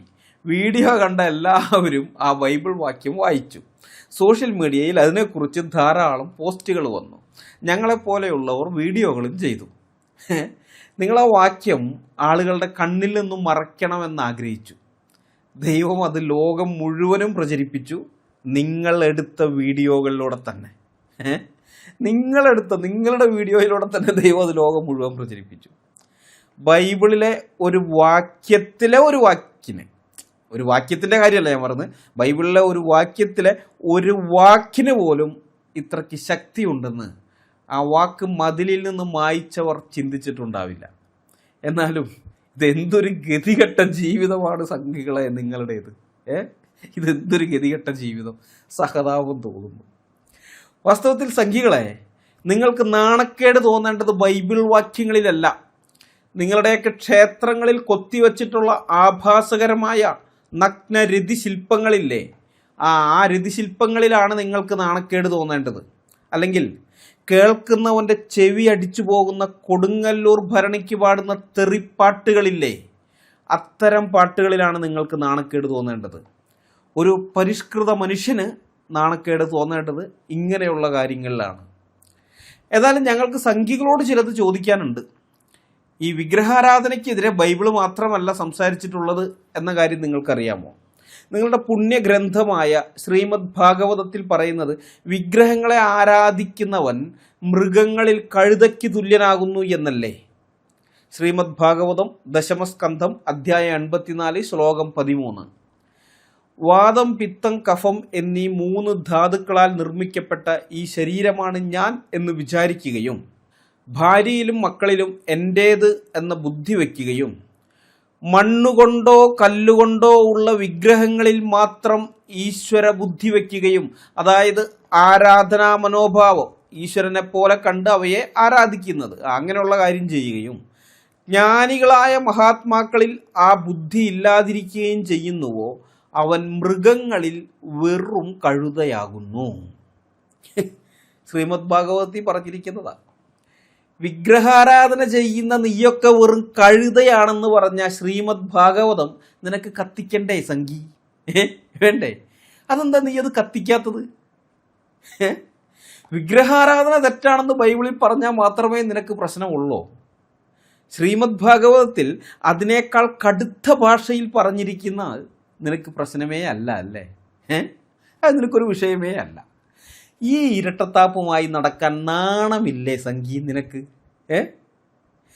ഇനി ഇത് മാത്രമല്ല, ഈ കേരളത്തിൻ്റെ മണ്ണിൽ ജീവിച്ചിരുന്ന ഹൈന്ദവ നവോത്ഥാന നായകനും ആത്മീയ ആചാര്യനുമായിരുന്ന ശ്രീ ബ്രഹ്മാനന്ദ ശിവയോഗി തൻ്റെ വിഗ്രഹാരാധനാ ഖണ്ഡനം എന്ന കൃതിയിൽ വിഗ്രഹാരാധന എന്ന മണ്ടത്തരത്തെക്കുറിച്ച് എന്താണ് പറഞ്ഞതെന്ന് നിങ്ങൾ എപ്പോഴെങ്കിലും വായിച്ചു നോക്കിയിട്ടുണ്ടോ സംഘികളെ?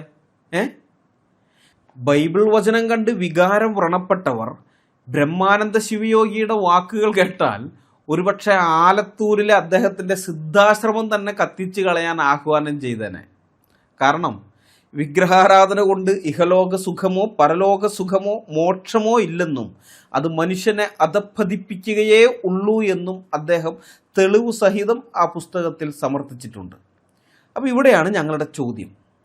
വിഗ്രഹാരാധന തട്ടിപ്പാണെന്നും അത് ഗുണം ചെയ്യില്ലെന്നും സ്വന്തം ആചാര്യനായ ശിവയോഗി പറയുമ്പോൾ അദ്ദേഹം മഹർഷിയും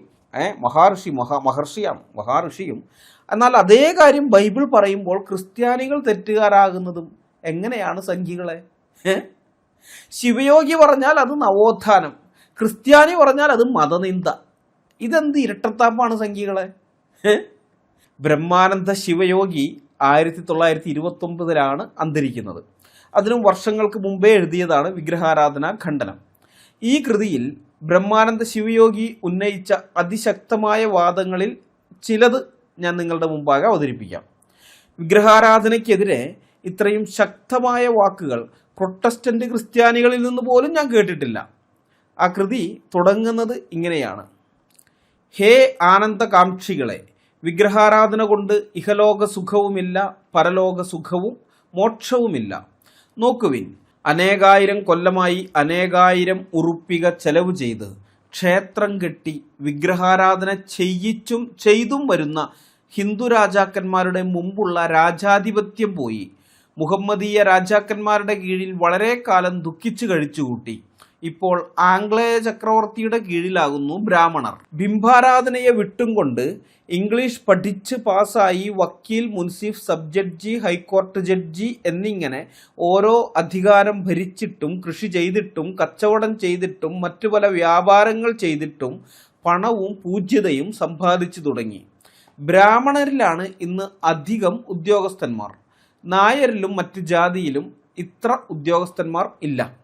വിഗ്രഹാരാധന കൊണ്ട് സമ്പൽ പുഷ്ടി ഉണ്ടാകുമെങ്കിൽ ബ്രാഹ്മണർ അത് വിട്ട് നാനാ വ്യാപാരങ്ങൾക്ക് പോകയില്ല.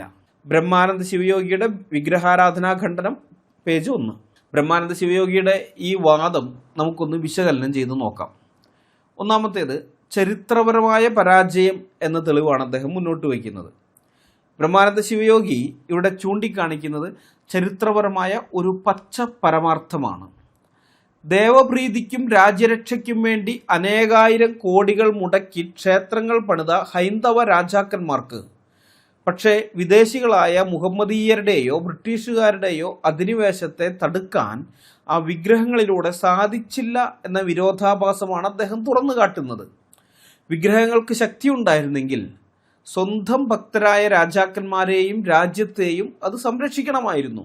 എന്നാൽ സംഭവിച്ചത് മറിച്ചാണ്.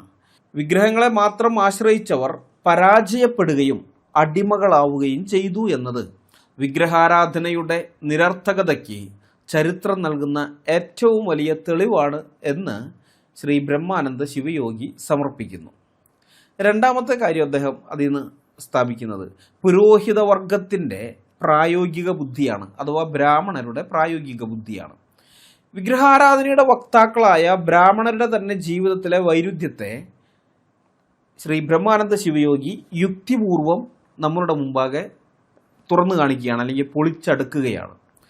വിഗ്രഹാരാധനയിലൂടെ ഐശ്വര്യവും സമ്പത്തും ലഭിക്കുമായിരുന്നെങ്കിൽ പൂജാരികളായ ബ്രാഹ്മണർ ക്ഷേത്രം വിട്ട് ഇംഗ്ലീഷ് പഠിക്കാനും വക്കീലും ജഡ്ജിയുമാകാനും പോകുമായിരുന്നില്ലല്ലോ.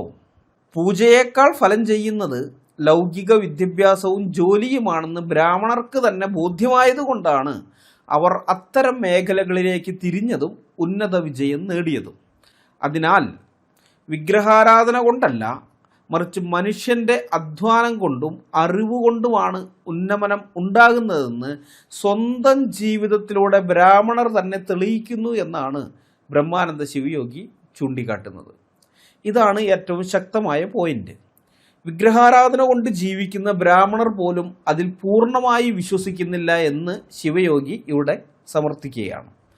വിഗ്രഹാരാധന കൊണ്ടല്ല സൗഭാഗ്യവും കിട്ടുമായിരുന്നെങ്കിൽ ബ്രാഹ്മണർ ക്ഷേത്രം വിട്ട് ഇംഗ്ലീഷ് പഠിക്കാനും വക്കീലും ജഡ്ജിയുമാകാനും ഒന്നും പോകുമായിരുന്നില്ല. അപ്പോൾ ലൗകികമായ നേട്ടങ്ങൾക്ക് വിഗ്രഹം പോരാ, വിദ്യാഭ്യാസം വേണമെന്ന് ബ്രാഹ്മണർക്ക് ബോധ്യമുണ്ട്. പൂജാരി പോലും സ്വന്തം മക്കളുടെ ഭാവി സുരക്ഷിതമാക്കാൻ വിഗ്രഹത്തെ അല്ല, മറിച്ച് വിദ്യാഭ്യാസത്തെയും ജോലിയെയും ആശ്രയിക്കുമ്പോൾ സാധാരണക്കാരായ ഭക്തർ എന്തിന് വിഗ്രഹത്തിന് മുന്നിൽ സമയം കളയണം എന്ന ബ്രഹ്മാനന്ദ ശിവയോഗികളുടെ ചോദ്യത്തിന് സംഘികൾക്ക് എന്തെങ്കിലും മറുപടി ഉണ്ടോ? ഉണ്ടോ? ഉണ്ടെങ്കിൽ പറയണം സംഘികളെ, കേൾക്കാൻ ആഗ്രഹമുണ്ട്. അത് കഴിഞ്ഞിട്ട് ബ്രഹ്മാനന്ദ ശിവയോഗി പറയുന്നത് ഇങ്ങനെയാണ്: വിഗ്രഹാരാധന കൊണ്ട് ഐശ്വര്യപുഷ്ടി ഉണ്ടാകുമെങ്കിൽ നമ്മുടെ രാജാക്കന്മാരുടെ ചക്രവർത്തി സ്ഥാനം പോകയില്ല, ചില രാജവംശം ബലഹീനതയെ പ്രാപിക്കുകയുമില്ല. വിഗ്രഹാരാധന കൊണ്ട് രോഗശാന്തിയും ഉണ്ടാകയില്ല. ഉണ്ടാകുമെങ്കിൽ ബ്രാഹ്മണരും രാജാക്കന്മാരും ഡോക്ടർ, ദരസർ, നാട്ടുവൈദ്യൻ എന്നിവരെ കൊണ്ടുവന്ന് ചികിത്സിക്കുകയില്ല. വിഗ്രഹാരാധന കൊണ്ട് സന്താന സമൃദ്ധിയും ഉണ്ടാകുകയില്ല. ഉണ്ടാകുമെങ്കിൽ ബ്രാഹ്മണരുടെ ഇടയിലും ചില രാജാക്കന്മാരുടെ ഇടയിലും സന്തതിയില്ലാതെ വരുവാനോ ചിലരുടെ വംശനാശം തന്നെ വരുവാനോ സംഗതിയില്ല. വിഗ്രഹാരാധനാ ഖണ്ഡനം പേജ് 2 നിന്നാണ് ഇപ്പോൾ വായിച്ചത്. അപ്പോൾ ഈ വരികൾ, ബ്രഹ്മാനന്ദ ശിവയോഗി എഴുതിയ ഈ വരികൾ കേവലം മതവിമർശനമല്ല, മറിച്ച് കാര്യകാരണ ബന്ധത്തെ, അതായത് കോസ് ആൻഡ് എഫക്റ്റ് എന്ന് പറയും, ആ കാര്യകാരണ ബന്ധത്തെ അടിസ്ഥാനമാക്കിയുള്ള പച്ചയായ യുക്തിയാണ്. ഒന്നാമത്തത് അദ്ദേഹം പറയുന്നത് സംരക്ഷണത്തിൻ്റെ പരാജയം, അതായത് കേവല സംരക്ഷണമല്ല, divine protection, the failure of divine protection, അതാണ് അദ്ദേഹം പറയുന്നത്. അനേകായിരം കോടികൾ മുടക്കി യാഗങ്ങളും പൂജകളും നടത്തിയിട്ടും വലിയ ക്ഷേത്രങ്ങൾ സംരക്ഷിച്ച രാജവംശങ്ങൾ പോലും യുദ്ധങ്ങളിൽ തോറ്റുപോയി. ബ്രിട്ടീഷുകാരും മുഹമ്മദീയരും വന്നപ്പോൾ ഈ വിഗ്രഹങ്ങൾ രാജാക്കന്മാരെ സംരക്ഷിച്ചില്ല. വിഗ്രഹങ്ങൾക്ക് ശക്തി ഉണ്ടായിരുന്നെങ്കിൽ ഭക്തരായ രാജാക്കന്മാരുടെ കിരീടം തെറിക്കുമായിരുന്നില്ലല്ലോ. അപ്പോൾ വിഗ്രഹാരാധനയ്ക്ക് അധികാരത്തെയോ രാജ്യത്തെയോ സംരക്ഷിക്കാനുള്ള ശേഷിയില്ല എന്ന് ചരിത്രം തെളിയിക്കുന്നു. രണ്ടാമത്തേത് അദ്ദേഹം പറയുന്നത് ആരോഗ്യ സംരക്ഷണത്തിലെ ഇരട്ടത്താപ്പാണ്, ഹിപ്പോക്രസി ഇൻ ഹെൽത്ത് കെയർ. അതായത് രോഗം വരുമ്പോൾ വിഗ്രഹാരാധനയുടെ വക്താക്കൾ ബ്രാഹ്മണരും രാജാക്കന്മാരും ഒക്കെ ചെയ്യുന്നത് എന്താണെന്ന് ശിവയോഗി കൃത്യമായിട്ട് നിരീക്ഷിക്കുന്നു. ഈ ക്ഷേത്രത്തിൻ്റെ അകത്ത് ധന്വന്ധ്വരി മൂർത്തി, അതായത് ഹൈന്ദവ വിശ്വാസമനുസരിച്ച് വൈദ്യത്തിൻ്റെ ദൈവം, ആ ദൈവം അതിൻ്റെ മൂർത്തി അതിനകത്തിരിക്കുമ്പോഴും രോഗം വന്നാൽ ആ മൂർത്തിയെ പൂജിക്കുന്ന പൂജാരിയും അതിനെ തൊഴുന്ന രാജാവും ഓടുന്നത് ഡോക്ടറുടെയോ വൈദ്യൻ്റെയോ അടുത്തേക്കാണ്. അപ്പോൾ ഇവിടെ ബ്രഹ്മാനന്ദ ശിവയോഗിയുടെ ചോദ്യം കുറിക്കുകൊള്ളുന്നതാണ്. വിഗ്രഹത്തോട് പ്രാർത്ഥിച്ചാൽ രോഗം മാറുമെങ്കിൽ എന്തിനാണ് ഇവർ മരുന്നും ശസ്ത്രക്രിയയും തേടിപ്പോകുന്നത്? വിഗ്രഹത്തെക്കാൾ വിശ്വാസം മരുന്നിനോടാണെന്ന് ഇവരുടെ പ്രവൃത്തിയാൽ തന്നെ അവർ തെളിയിക്കുകയാണ്. ഭക്തരോട് പറയും നിങ്ങൾ പൂജ നടത്തൂ രോഗം മാറുമെന്ന്, അത് ഭക്തരോട് പറയും. പക്ഷെ സ്വന്തം കാര്യത്തിന് ആശുപത്രിയിൽ പോകും. ഇത് ഇരട്ടത്താപ്പാണെന്നാണ് ബ്രഹ്മാനന്ദ ശിവയോഗി ഇവിടെ തുറന്നു കാണിക്കുന്നത്. മൂന്നാമത്തത് അദ്ദേഹം പറഞ്ഞത് വംശനാശവും ദത്തെടുക്കലുമാണ്. അതായത് സന്താന സൗഭാഗ്യത്തിനു വേണ്ടി അക്കാലത്തെ രാജാക്കന്മാരും പ്രഭുക്കന്മാരും ധനാഢ്യരുമൊക്കെ ക്ഷേത്രങ്ങളിൽ നടത്തുന്ന വഴിപാടുകൾക്ക് കയ്യും കണക്കുമില്ല. അക്കാലത്ത് മാത്രമല്ല കേട്ടോ, ഇന്നും അതൊക്കെ ചെയ്യുന്ന ഇഷ്ടം പോലെ ആൾക്കാരുണ്ട്. അപ്പോൾ അദ്ദേഹം ചോദിക്കുന്നത്, പക്ഷേ ഈ ഫലം അനുഭവിക്കേണ്ട രാജകുടുംബങ്ങളുടെ ചരിത്രം എന്താണ്? അവിടുത്തെ സ്ഥിതി എന്താ? കേരളത്തിലെയും ഇന്ത്യയിലെയും പല പ്രബലമായ രാജകുടുംബങ്ങളിലും അനന്തരാവകാശികളില്ലാതെ വരികയും ഒടുവിൽ വേറെ രാജകുടുംബങ്ങളിൽ നിന്ന് കുട്ടികളെ ദത്തെടുക്കേണ്ടി വരികയും ചെയ്തിട്ടുണ്ട്. ആ പശ്ചാത്തലത്തിലാണ് ബ്രഹ്മാനന്ദ ശിവയോഗി ചോദിക്കുന്നത്, സന്താനഗോപാല പൂജയും വിഗ്രഹാരാധനയും മുറതെറ്റാതെ നടത്തിയിരുന്ന രാജകുടുംബങ്ങൾ എങ്ങനെയാണ് വംശനാശത്തിൻ്റെ വക്കിലെത്തിയത് എന്ന്. വിഗ്രഹങ്ങൾക്ക് ജീവൻ കൊടുക്കാൻ കഴിവില്ല എന്നതിൻ്റെ ഏറ്റവും വലിയ തെളിവാണത്. പണം മുടക്കി പൂജ ചെയ്തിട്ടും ഫലം കിട്ടാതെ വരുമ്പോൾ വിഗ്രഹാരാധന എന്നത് വ്യർത്ഥമായ ഒരേർപ്പാടാണെന്ന് തെളിയുന്നു. അതാണ് ശിവയോഗിയുടെ വാദം. നാലാമത്തെ കാര്യം അദ്ദേഹം അതിൽ നിന്ന് പറയുന്നത് സമ്പത്തും സമയവും പാഴാകുന്നു എന്നുള്ളതാണ്. Waste of resources. മനസ്സിലായ? അതൊക്കെ വേസ്റ്റ് ആവുകയാണ്. ബ്രഹ്മാനന്ദ ശിവയോഗി സാമ്പത്തികമായ ഒരു വലിയ നഷ്ടത്തെ കൂടി ഇവിടെ ചൂണ്ടിക്കാണിക്കുന്നുണ്ട്. എന്താണ് പറയുന്നത്?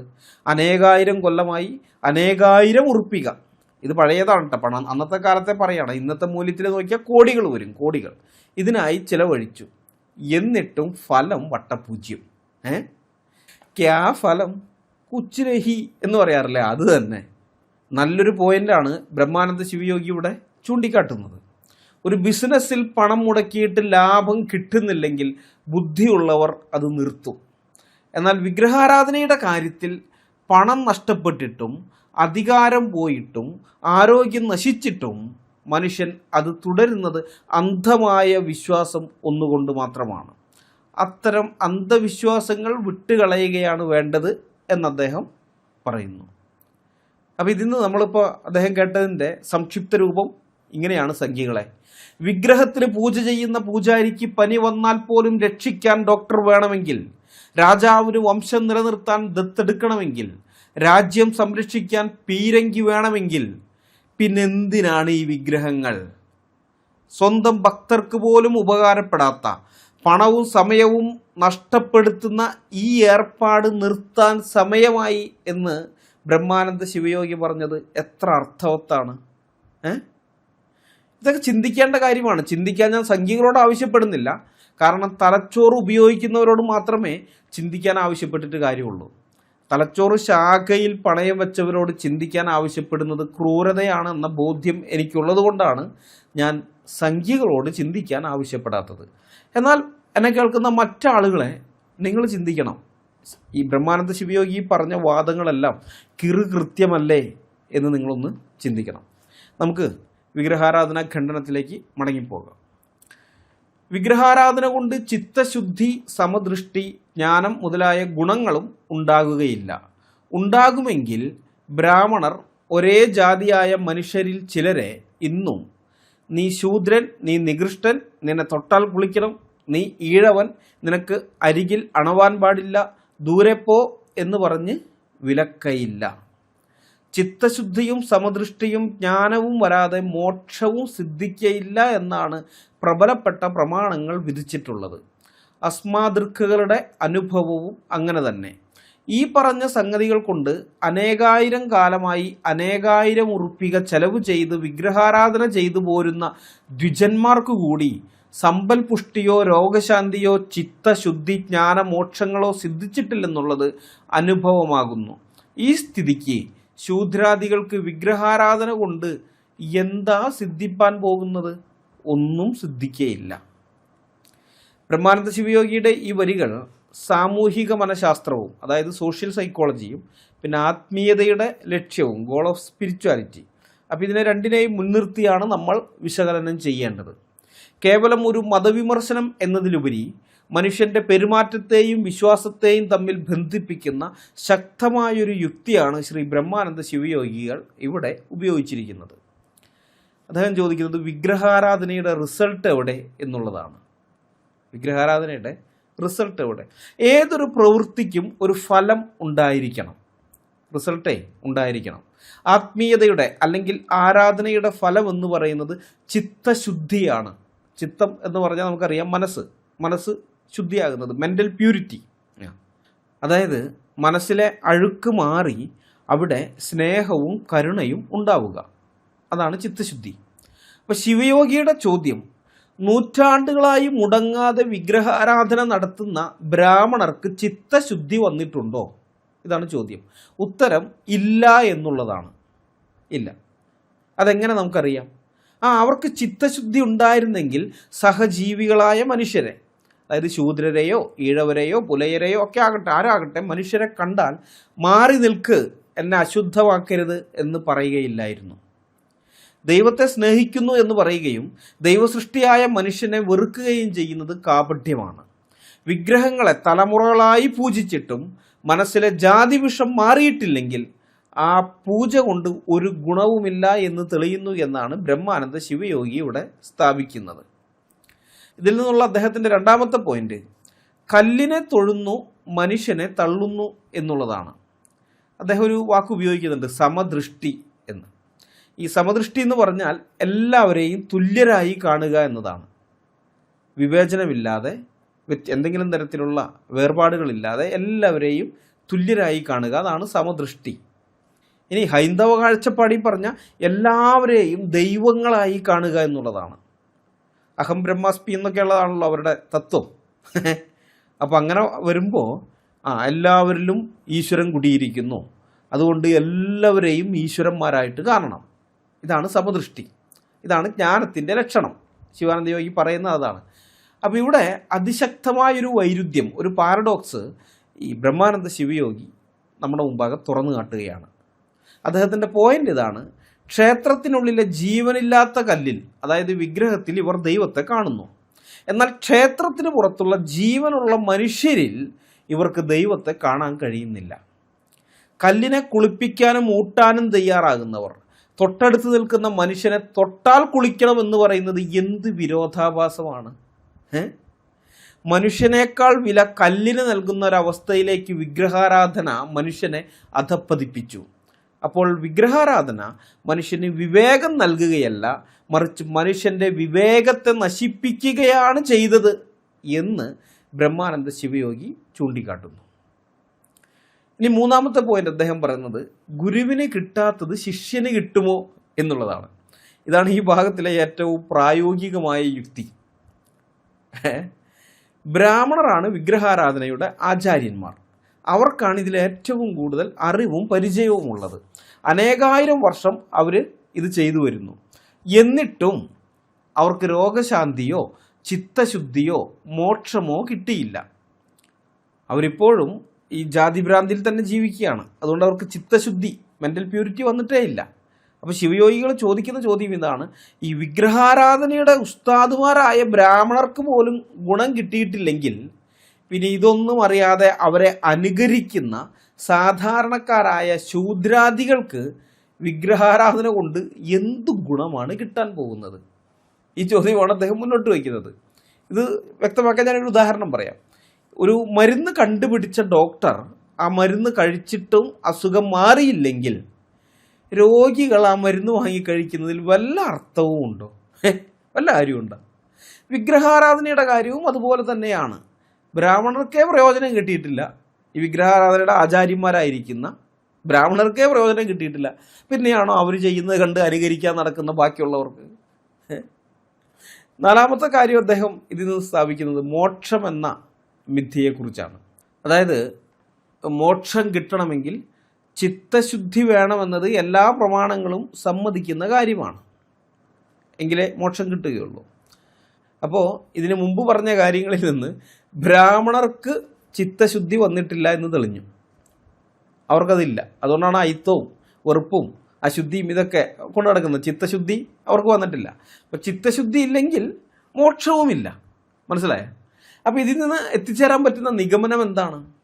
ഇത്രയും പണം ചിലവാക്കി നടത്തിയ വിഗ്രഹാരാധന കൊണ്ട് അവസാനം സ്വർഗവും കിട്ടുന്നില്ല, ഭൂമിയിൽ മനസമാധാനവും കിട്ടുന്നില്ല. ആകെ മൊത്തത്തിൽ നഷ്ടക്കച്ചവടം മാത്രമാണ് വിഗ്രഹാരാധന എന്ന് ബ്രഹ്മാനന്ദ ശിവയോഗി ഇവിടെ സമർത്ഥിക്കുകയാണ്. അദ്ദേഹം പറഞ്ഞ പോയിന്റുകൾ ഞാൻ ചുരുക്കി പറയാം. ജീവനില്ലാത്ത കല്ലിന് മുന്നിൽ മണിക്കൂറുകൾ മന്ത്രം ചൊല്ലിയിട്ടും ജീവനുള്ള മനുഷ്യനെ കണ്ടാൽ ദൂരെ പോ എന്ന് ആട്ടി അകറ്റാനാണ് തോന്നുന്നതെങ്കിൽ ആ പൂജ കൊണ്ട് നിങ്ങളുടെ മനസ്സ് ശുദ്ധമായിട്ടില്ല, മറിച്ച് കൂടുതൽ അഴുക്ക് പിടിക്കുകയാണ് ചെയ്തത് എന്ന ബ്രഹ്മാനന്ദ ശിവയോഗികളുടെ വാദത്തിന് എന്തു മറുപടിയാണ് സംഖ്യകളെ നിങ്ങൾക്ക് പറയാനുള്ളത്? എന്തെങ്കിലും മറുപടി ഉണ്ടോ? ഇല്ല എന്നുള്ളതാണ് വാസ്തവം. ഇല്ല എന്നുള്ളത് നമുക്ക് എല്ലാവർക്കും അറിയാം. ഏതായാലും നമുക്ക് വിഗ്രഹാരാധനാ ഖണ്ഡനത്തിലേക്ക് തിരിച്ചു പോകാം. വിഗ്രഹാരാധനാദി കർമ്മങ്ങൾക്ക് അർഹന്മാരാണെന്ന് ശാസ്ത്രത്താൽ ഘോഷിക്കപ്പെട്ട ബ്രാഹ്മണാദികൾക്ക് അവ കൊണ്ട് ഒന്നും സിദ്ധിച്ചു കാണുന്നില്ല. അതിന് അർഹന്മാരല്ല, അത് ചെയ്താൽ അധപ്പതിക്കയേ ഉള്ളൂ എന്ന് ശാസ്ത്രത്താൽ വിധിക്കപ്പെട്ട ശൂദ്രാദികൾക്ക് പിന്നെ എന്താ സിദ്ധിപ്പാൻ പോകുന്നത്? അധപ്പതനമോ?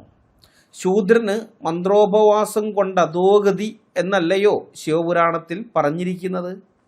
ജപസ്തപസ് തീർത്ഥയാത്ര പ്രവജ്യ മന്ത്രസാധനം ദേവതാരാധനം ചെയ്യുക സ്ത്രീ ശൂദ്ര പതനാനിഷകൾ. ഇതിൻ്റെ അർത്ഥം ജപം, തപസ്, തീർത്ഥയാത്ര, സന്യാസം, മന്ത്രം, സിദ്ധി വരുത്തുക, പൂജ, അതായത് വിഗ്രഹാരാധന, ഈ 6 കർമ്മങ്ങൾ സ്ത്രീകൾക്കും ശൂദ്രർക്കും അധപ്പതനത്തിനുള്ളവയാകുന്നു എന്നല്ലേ അത്രിസംഹിതയിൽ പറഞ്ഞിട്ടുള്ളത്? ഈ സ്ഥിതിക്ക് ശൂദ്രാദികൾ വിഗ്രഹാരാധനയെ ചെയ്താൽ അധപ്പതിക്കുമെന്നതിന് സംശയമുണ്ടോ? എന്നാൽ ജ്ഞാനികളുടെ അഭിപ്രായം സ്ത്രീ ശൂദ്രന്മാർ എന്നല്ല, ബ്രാഹ്മണരും സർവ്വ മനുഷ്യരും വിഗ്രഹാരാധന കൊണ്ട് അധപ്പതിക്കും എന്നാണ്. ബ്രഹ്മാനന്ദ ശിവയോഗിയുടെ ഈ വരികൾ വിശ്വാസത്തിലെ വൈരുദ്ധ്യം, അതായത് കോൺട്രാഡിക്ഷൻ ഇൻ ഫെയ്ത്ത് എന്ന പ്രമേയത്തെ കീറി മുറിക്കുന്നവയാണ്. ഇന്നത്തെ കാലഘട്ടത്തിൽ ഈ ഹിന്ദുക്കളിലെ ഭൂരിപക്ഷം പേരും ക്ഷേത്രാരാധന നടത്തുമ്പോൾ അവർ സ്വന്തം മതഗ്രന്ഥങ്ങളെ തന്നെയാണ് ലംഘിക്കുന്നത് എന്ന ഞെട്ടിക്കുന്ന സത്യമാണ് ബ്രഹ്മാനന്ദ ശിവയോഗി ഇവിടെ വെളിപ്പെടുത്തുന്നത്. നമുക്കത് ഓരോന്നായിട്ട് പരിശോധിച്ച് നോക്കാം. ഒന്നാമത്തെ അദ്ദേഹത്തിൻ്റെ പോയിന്റ്, യോഗ്യതയുള്ളവർ തോറ്റെടുത്ത് അയോഗ്യർ ജയിക്കുമോ എന്നുള്ളതാണ്. ഇവിടെ ബ്രഹ്മാനന്ദ ശിവയോഗി ലളിതമായ ഒരു താരതമ്യം നടത്തുകയാണ്. ഹൈന്ദവ ദൈവശാസ്ത്ര പ്രകാരം വിഗ്രഹാരാധനയ്ക്ക് ലൈസൻസ് ഉള്ളത് അല്ലെങ്കിൽ അർഹതയുള്ളത് ബ്രാഹ്മണർക്കാണ്. അവരത് മുറ പോലെ ചെയ്തിട്ട് അവർക്ക് ഗുണമൊന്നും കിട്ടിയിട്ടില്ല. നേരത്തെ പറഞ്ഞ പോലെ രാജാധികാരം പോയി, മുഹമ്മദിയർക്കും ബ്രിട്ടീഷുകാർക്കും അവർ അടിമകളായിട്ട് മാറി, പിന്നെ ചിത്തശുദ്ധി വന്നിട്ടൊന്നുമില്ല. അപ്പോൾ ചോദ്യം ഇതാണ്, അർഹതപ്പെട്ടവർ ചെയ്തിട്ട് ഫലമില്ലെങ്കിൽ അർഹതയില്ലാത്തവർ അല്ലെങ്കിൽ അയോഗ്യർ എന്ന് ഈ ഹൈന്ദവ ദൈവശാസ്ത്രം വിധിച്ച ശൂദ്രരും സ്ത്രീകളും ചെയ്താൽ എന്ത് ഫലമുണ്ടാകാനാണ്? ഒരു ഫലവും ഉണ്ടാകുകയില്ല. നേരത്തെ പറഞ്ഞ പോലെ തന്നെ ക്യാ ഫലം കുച്ച് നഹി. ഉദാഹരണത്തിന് ഇപ്പോൾ നീന്തൽ വശമുള്ളവന് പോലും നീന്തി കടക്കാൻ പറ്റാത്ത ജലാശയത്തിലേക്ക് നീന്തൽ അറിയാത്തവൻ എടുത്തു ചാടിയാൽ എന്ത് സംഭവിക്കും? അവൻ മുങ്ങിപ്പോകും, അവൻ മുങ്ങി താണ് ചത്തുപോകും. അതേ സംഭവിക്കുകയുള്ളൂ. യോഗ്യതയുള്ളവർ പരാജയപ്പെട്ടെടുത്ത് യോഗ്യതയില്ലാത്തവർക്ക് വിജയസാധ്യത 0. ചിന്താശേഷി തകരാറ് സംഭവിച്ചിട്ടില്ലാത്ത ഏതൊരാൾക്കും അത് മനസ്സിലാകും. അപ്പോൾ യോഗ്യതയുള്ള അർഹതയുള്ള ബ്രാഹ്മണർക്ക് പോലും അതിൻ്റെ പ്രയോജനം കിട്ടിയില്ലെങ്കിൽ അർഹതയില്ലാത്ത ശൂദ്രന്മാർക്ക് എന്ത് പ്രയോജനം കിട്ടാനാണ്? രണ്ടാമത്തെ പോയിന്റ്, ഇത് ആരാധനയല്ല. ഈ വിഗ്രഹത്തിൻ്റെ കാര്യത്തിൽ വിഗ്രഹത്തെ അത് ആരാധിക്കലല്ല, അത് ആത്മഹത്യയാണെന്നാണ് അദ്ദേഹം പറയുന്നത്. അത് ഇവരുടെ പ്രമാണം അനുസരിച്ച് തന്നെയാണ് അത് പറയുന്നത്. മനസ്സിലായ? അത്രിസംഹിതയൊക്കെ എടുത്തിട്ടാണ് പറയുന്നത്. അപ്പം ഇതാണ് ഈ ഭാഗത്തെ ഏറ്റവും ഈ സ്ഫോടനാത്മകമായ പോയിന്റ് എന്ന് പറയുന്നത് ഇതാണ്. ഇന്നത്തെ ഹൈന്ദവ വിശ്വാസികൾ സൗകര്യപൂർവ്വം മറച്ചു പിടിക്കുന്ന പ്രമാണങ്ങളെ ബ്രഹ്മാനന്ദ ശിവയോഗി പുറത്തെടുത്ത് കാണിക്കുകയാണ്. ശിവപുരാണവും അത്രിസംഹിതയും പോലുള്ള പ്രമാണങ്ങൾ പറയുന്നത് ശൂദ്രനും സ്ത്രീയും പൂജ, ജപം, തപസ് എന്നിവ ചെയ്താൽ പുണ്യമല്ല, മറിച്ച് അധോഗതി ഉണ്ടാകുമെന്നാണ്. മനസ്സിലായ? നമുക്കറിയാം ശംഭൂകൻ എന്ന ശൂദ്രൻ തപസ് ചെയ്തതിൻ്റെ പേരിൽ രാമൻ തല വെട്ടിക്കളഞ്ഞതൊക്കെ. അപ്പോൾ ഇതിലെ വൈരുദ്ധ്യം നിങ്ങൾക്ക് മനസ്സിലായോ? നിങ്ങൾ വിഗ്രഹത്തെ വിശ്വസിക്കുന്നത് ഈ പുരാണങ്ങളുടെയും സംഹിതകളെയും ഒക്കെ അടിസ്ഥാനമാക്കിയിട്ടാണ്. എന്നാൽ അതേ പുരാണവും സംഹിതയും പറയുന്നത് നീ ഈ പൂജ ചെയ്താൽ നശിച്ചു പോകും, നീ നശിച്ചു പോകുന്നതാണ്. അപ്പോൾ ഹൈന്ദവ ദൈവശാസ്ത്രം സത്യമാണെങ്കിൽ ഇന്ന് ക്ഷേത്രത്തിൽ പോകുന്ന എല്ലാ ശൂദ്രരും അവർക്ക് താഴെയുള്ളവരും സ്ത്രീകളും ഒക്കെ ചെയ്യുന്നത്, അല്ലെങ്കിൽ ബ്രാഹ്മണർ ഒഴികെ ബാക്കിയുള്ള എല്ലാവരും, ശൂദ്രരെന്ന് മാത്രമല്ല ക്ഷത്രിയരും വൈശ്യരും അടക്കമുള്ള എല്ലാവരും, പിന്നെ സ്ത്രീകൾ, അത് ബ്രാഹ്മണ സ്ത്രീകളടക്കം എല്ലാ സ്ത്രീകളും ചെയ്യുന്നത് പുണ്യപ്രവൃത്തിയല്ല, മറിച്ച് സ്വന്തം നാശത്തിനുള്ള വഴിയാണ് അവർ വെട്ടുന്നത്. ഇനിയിപ്പോൾ ആ ദൈവശാസ്ത്രം കള്ളമാണെങ്കിൽ, ആ പറഞ്ഞിരിക്കുന്നത് സത്യമല്ല, അത് കള്ളമാണെങ്കിൽ പിന്നെ എന്തിനാണ് ക്ഷേത്രത്തിൽ പോകുന്നത്? ആ ദൈവശാസ്ത്രം തന്നെ കള്ളം, ആ ദൈവശാസ്ത്രത്തിൻ്റെ അടിസ്ഥാനത്തിൽ ഉണ്ടാക്കിയ ക്ഷേത്രവും പ്രതിഷ്ഠിച്ച വിഗ്രഹവും അതും കള്ളമായിരിക്കില്ലേ? അപ്പോൾ പിന്നെ എന്തിനാ അവിടെ പോകണ്ടേ? അപ്പോൾ ഇതിലേതെടുത്താലും സാധാരണക്കാരൻ്റെ വിഗ്രഹാരാധന അബദ്ധമാണെന്ന് അടിച്ചുറപ്പിച്ച് സ്ഥാപിക്കുകയാണ് ബ്രഹ്മാനന്ദ ശിവയോഗികൾ ഇവിടെ ചെയ്തിരിക്കുന്നത്. മൂന്നാമത്തെ പോയിന്റ് അദ്ദേഹം പറയുന്നത് ചെറി പിക്കിംഗ് ആയിട്ടുള്ള സംഭവമാണ്. അതായത് സെലക്റ്റീവ് വിശ്വാസം. ഹൈന്ദവ വിശ്വാസികളുടെ ഇരട്ടത്താപ്പിനെ ശിവയോഗി ഇവിടെ പൊളിച്ചെടുക്കുകയാണ്. അതായത് ക്ഷേത്രത്തിൽ വിഗ്രഹം പ്രതിഷ്ഠിക്കാൻ തന്ത്രസമുച്ചയവും പുരാണങ്ങളുമൊക്കെ വേണം. എന്നാൽ അതേ പുരാണങ്ങൾ ശൂദ്രൻ പൂജിക്കാൻ പാടില്ല, ശൂദ്രൻ ഇങ്ങനെയുള്ള കാര്യങ്ങൾ ചെയ്യരുതെന്ന് പറയുമ്പോൾ അത് എടുക്കാൻ പറ്റില്ല. ഇത് ഇരട്ടത്താപ്പാണ്. വിഗ്രഹം ദൈവമാണെന്ന് പറയാൻ ശാസ്ത്രം വേണമെങ്കിൽ ആ വിഗ്രഹം ആര് തൊടണം എന്ന് തീരുമാനിക്കാനും അതേ ശാസ്ത്രം തന്നെയല്ലേ പ്രമാണം, അല്ലേ? അദ്ദേഹത്തിൻ്റെ വാദം വളരെ ലളിതമാണ്. വിഗ്രഹം സത്യമാണെങ്കിൽ ശൂദ്രന് പൂജ നിഷിദ്ധമാണ്, അതുകൊണ്ട് ശൂദ്രൻ ക്ഷേത്രത്തിൽ പോകരുത്. ഇനി ശൂദ്രന് പൂജ ചെയ്യാമെന്നാണെങ്കിൽ ഹൈന്ദവ ദൈവശാസ്ത്രം തെറ്റാണ്. ആ ദൈവശാസ്ത്രം തെറ്റാണെങ്കിൽ വിഗ്രഹം ദൈവമല്ല. ദൈവമല്ലാത്ത ഒന്നിനെ കാണാൻ വേണ്ടി എന്തിനാണ് ക്ഷേത്രത്തിൽ പോകേണ്ട കാര്യം? അതുകൊണ്ട് നിങ്ങൾ ക്ഷേത്രത്തിൽ പോകരുത്. എങ്ങനെ ചിന്തിച്ചാലും ഈ ശൂദ്രാദികൾ വിഗ്രഹാരാധന നടത്തുന്നത് മണ്ടത്തരമാണെന്നാണ് ശ്രീ ബ്രഹ്മാനന്ദ ശിവയോഗികൾ ഇവിടെ സ്ഥാപിക്കുന്നത്. ശിവയോഗിയുടെ വാദം വളരെ ലളിതമാണ്. നേരത്തെ പറഞ്ഞ മരുന്നിൻ്റെ ഉദാഹരണം തന്നെ എടുക്കാം. മരുന്ന് കഴിക്കാൻ അവകാശമുള്ള ഡോക്ടർക്ക് അത് കഴിച്ചിട്ട് അസുഖം മാറിയില്ല എങ്കിൽ പിന്നെ മരുന്ന് കഴിക്കരുത്, കഴിച്ചാൽ നീ മരിച്ചു പോകും എന്ന് ഡോക്ടർ വിധി എഴുതിയ രോഗി ആ മരുന്ന് വാരി തിന്നാൽ എന്താകും അവസ്ഥ? അധികാരമുള്ളവൻ ചെയ്തിട്ട് ഗുണമില്ലെങ്കിൽ അധികാരമില്ലാത്തവൻ ചെയ്താൽ ദോഷം മാത്രമേ ഉണ്ടാകൂ.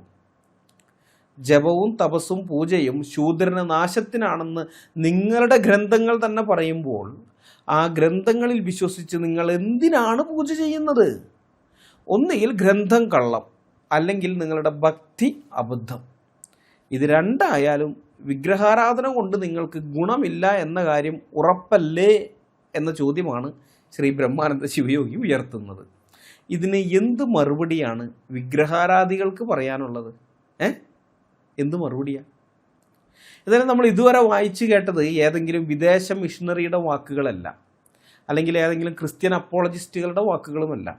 ഭാരതീയ സംസ്കാരത്തിൽ ആഴത്തിൽ അറിവുണ്ടായിരുന്ന സംസ്കൃത പണ്ഡിതനും യോഗിയുമായിരുന്ന ബ്രഹ്മാനന്ദ ശിവയോഗിയുടെ വാക്കുകളാണ്. ഇതുവരേക്കും നമ്മൾ ഈ വിഗ്രഹാരാധന ഖണ്ഡനം എന്ന പുസ്തകത്തിൻ്റെ 1 മുതൽ 3 വരെയുള്ള പേജുകളാണ് വായിച്ച് വിശകലനം ചെയ്തത്. മൊത്തം 66 പേജുകളാണ് ആ പുസ്തകത്തിനുള്ളത്. അപ്പോൾ അത് മൊത്തവും ഇതുപോലെ വായിച്ച് വിശകലനം ചെയ്യണം എന്നെനിക്ക് ആഗ്രഹമുണ്ടെങ്കിലും തിരക്കുകൾ കാരണം അതിന് നിർവാഹമില്ല.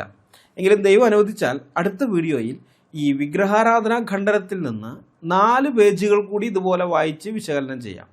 കാരണം ഈ വിഗ്രഹാരാധികളെ മുഴുവൻ സ്പേസിൽ വിടുന്ന പോയിന്റുകളാണ് ബ്രഹ്മാനന്ദ ശിവയോഗി മുന്നോട്ട് വയ്ക്കുന്നത്. സാധാരണഗതിയിൽ എല്ലാ വിഗ്രഹാരാധികളും തങ്ങളുടെ വിഗ്രഹാരാധനയ്ക്ക് പറയുന്ന ന്യായീകരണങ്ങളെയൊക്കെ അദ്ദേഹം തല്ലി ഉടയ്ക്കുന്നുണ്ട്. അപ്പോൾ അതിൽ കുറച്ചെങ്കിലും നമ്മളൊന്ന് വിശകലനം ചെയ്യേണ്ടത് കാലഘട്ടത്തിൻ്റെ ആവശ്യമാണ്. ആ മതിലിലെ ബൈബിൾ വചനം മായ്ച്ചു കളയിച്ചവരോടും അതിന് കൈയടിച്ചവരോടും ഞങ്ങൾക്കൊന്നേ ചോദിക്കാനുള്ളൂ. നിങ്ങൾക്ക് ആ വചനം മായ്ച്ചു കളയാം, ഭീഷണിപ്പെടുത്തി വായടപ്പിക്കാം, പക്ഷെ ചരിത്രരേഖയായി മുന്നിലുള്ള ബ്രഹ്മാനന്ദ ശിവയോഗികളുടെ ഈ ചോദ്യങ്ങളെ അത് നിങ്ങൾ എന്ത് ചെയ്യും? ആ ചോദ്യങ്ങൾ നിങ്ങൾ എങ്ങനെ അഡ്രസ്സ് ചെയ്യും? ബ്രഹ്മാനന്ദ ശിവയോഗി ചോദിച്ചതുപോലെ വിഗ്രഹാരാധനയ്ക്ക് ശക്തിയുണ്ടായിരുന്നെങ്കിൽ അത് നമ്മുടെ രാജാക്കന്മാരെയും രാജ്യത്തെയും സംരക്ഷിക്കുമായിരുന്നു. അതുണ്ടായില്ല എന്ന് ചരിത്രം തന്നെ സാക്ഷ്യം പറയുമ്പോൾ ഇനിയെങ്കിലും നിങ്ങൾ കണ്ണു തുറക്കണം. യോഗ്യതയുള്ളവർ എന്ന് നിങ്ങൾ കരുതുന്ന ബ്രാഹ്മണർക്ക് പോലും ഗുണം ചെയ്യാത്ത ഈ വിഗ്രഹാരാധന അയോഗ്യർ എന്ന് നിങ്ങളുടെ ശാസ്ത്രം തന്നെ വിധിച്ച ശൂദ്രാദികൾക്ക് എന്ത് നേട്ടമാണ് ഉണ്ടാക്കാൻ പോകുന്നത്? സംഖ്യകളെ, ബൈബിളിലെ വചനം കാണുമ്പോൾ കുരുപൊട്ടുന്ന നിങ്ങൾ സ്വന്തം ആചാര്യരായ ശിവയോഗിയുടെ ഈ ചോദ്യങ്ങൾക്ക് മുമ്പിൽ ഉത്തരം മുട്ടി നിൽക്കാതെ മറുപടി പറയൂ. ആ മറുപടി ഞങ്ങൾക്ക് കേൾക്കാൻ ആഗ്രഹമുണ്ട്. അതുകൊണ്ടാണ് മറുപടി പറയാൻ പറയുന്നത്. സത്യം പറയുന്നവരെ നിങ്ങൾക്ക് ഭീഷണിപ്പെടുത്തി നിശബ്ദരാക്കാം. പക്ഷെ സത്യത്തെ എന്നേക്കുമായി കുഴിച്ചു മൂടാൻ കഴിയില്ല. നിങ്ങൾ എങ്ങനെയൊക്കെ കുഴിച്ചു മൂടിയാലും ശരി, 3-ാം ദിവസം സത്യം ഉയർത്തെഴുന്നേറ്റ് വരും. മനസ്സിലായ? ബൈബിൾ പറഞ്ഞാലും ശിവയോഗി പറഞ്ഞാലും വിഗ്രഹാരാധന മനുഷ്യനെ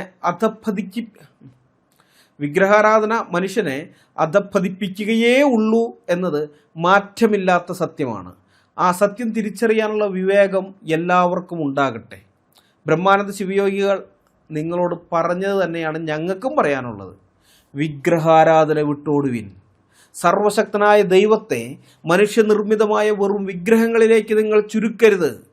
പിശാച് നിങ്ങളുടെ കണ്ണുകളെ കുരുടാക്കി വച്ചിരിക്കുന്നത് കൊണ്ടാണ് നിങ്ങൾക്ക് ഈ ആത്മീയ സത്യം കാണാൻ കഴിയാതെ പോകുന്നത്. അതുകൊണ്ട് നിങ്ങളുടെ അകക്കണ്ണുകളെ പ്രകാശിപ്പിക്കുന്ന സത്യവെളിച്ചമായ, ലോകത്തിൻ്റെ വെളിച്ചമായ യേശു ക്രിസ്തുവിനെ നിങ്ങളുടെ ഉള്ളിലേക്ക് നിങ്ങൾ സ്വീകരിക്കുക. അന്ധകാരത്തിൽ നിന്ന് മോചനം നേടുക. അത്ഭുത പ്രകാശത്തിലേക്ക് കടന്നു വരിക. ഞങ്ങൾ ഒരു കാലത്ത് ഇരുട്ടിലായിരുന്നു. ആ ഘോരാന്ധകാരം തന്നെയായിരുന്നു, ആത്മീയമായ അന്ധകാരം. അതിനകത്ത് ഞങ്ങൾ കിടന്നിരുന്നേ.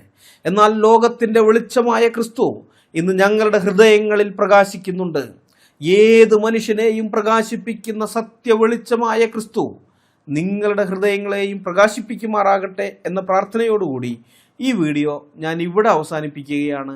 അടുത്ത വീഡിയോയുമായി വരുന്നതുവരെ നമ്മളെല്ലാവരെയും കർത്താവായ യേശു ക്രിസ്തു കാത്തു സൂക്ഷിക്കുമാറാകട്ടെ. അവിടുത്തെ വിലയേറിയ നാമം മാത്രം എന്നും എന്നേക്കും വാഴ്ത്തപ്പെടട്ടെ. ആമേൻ.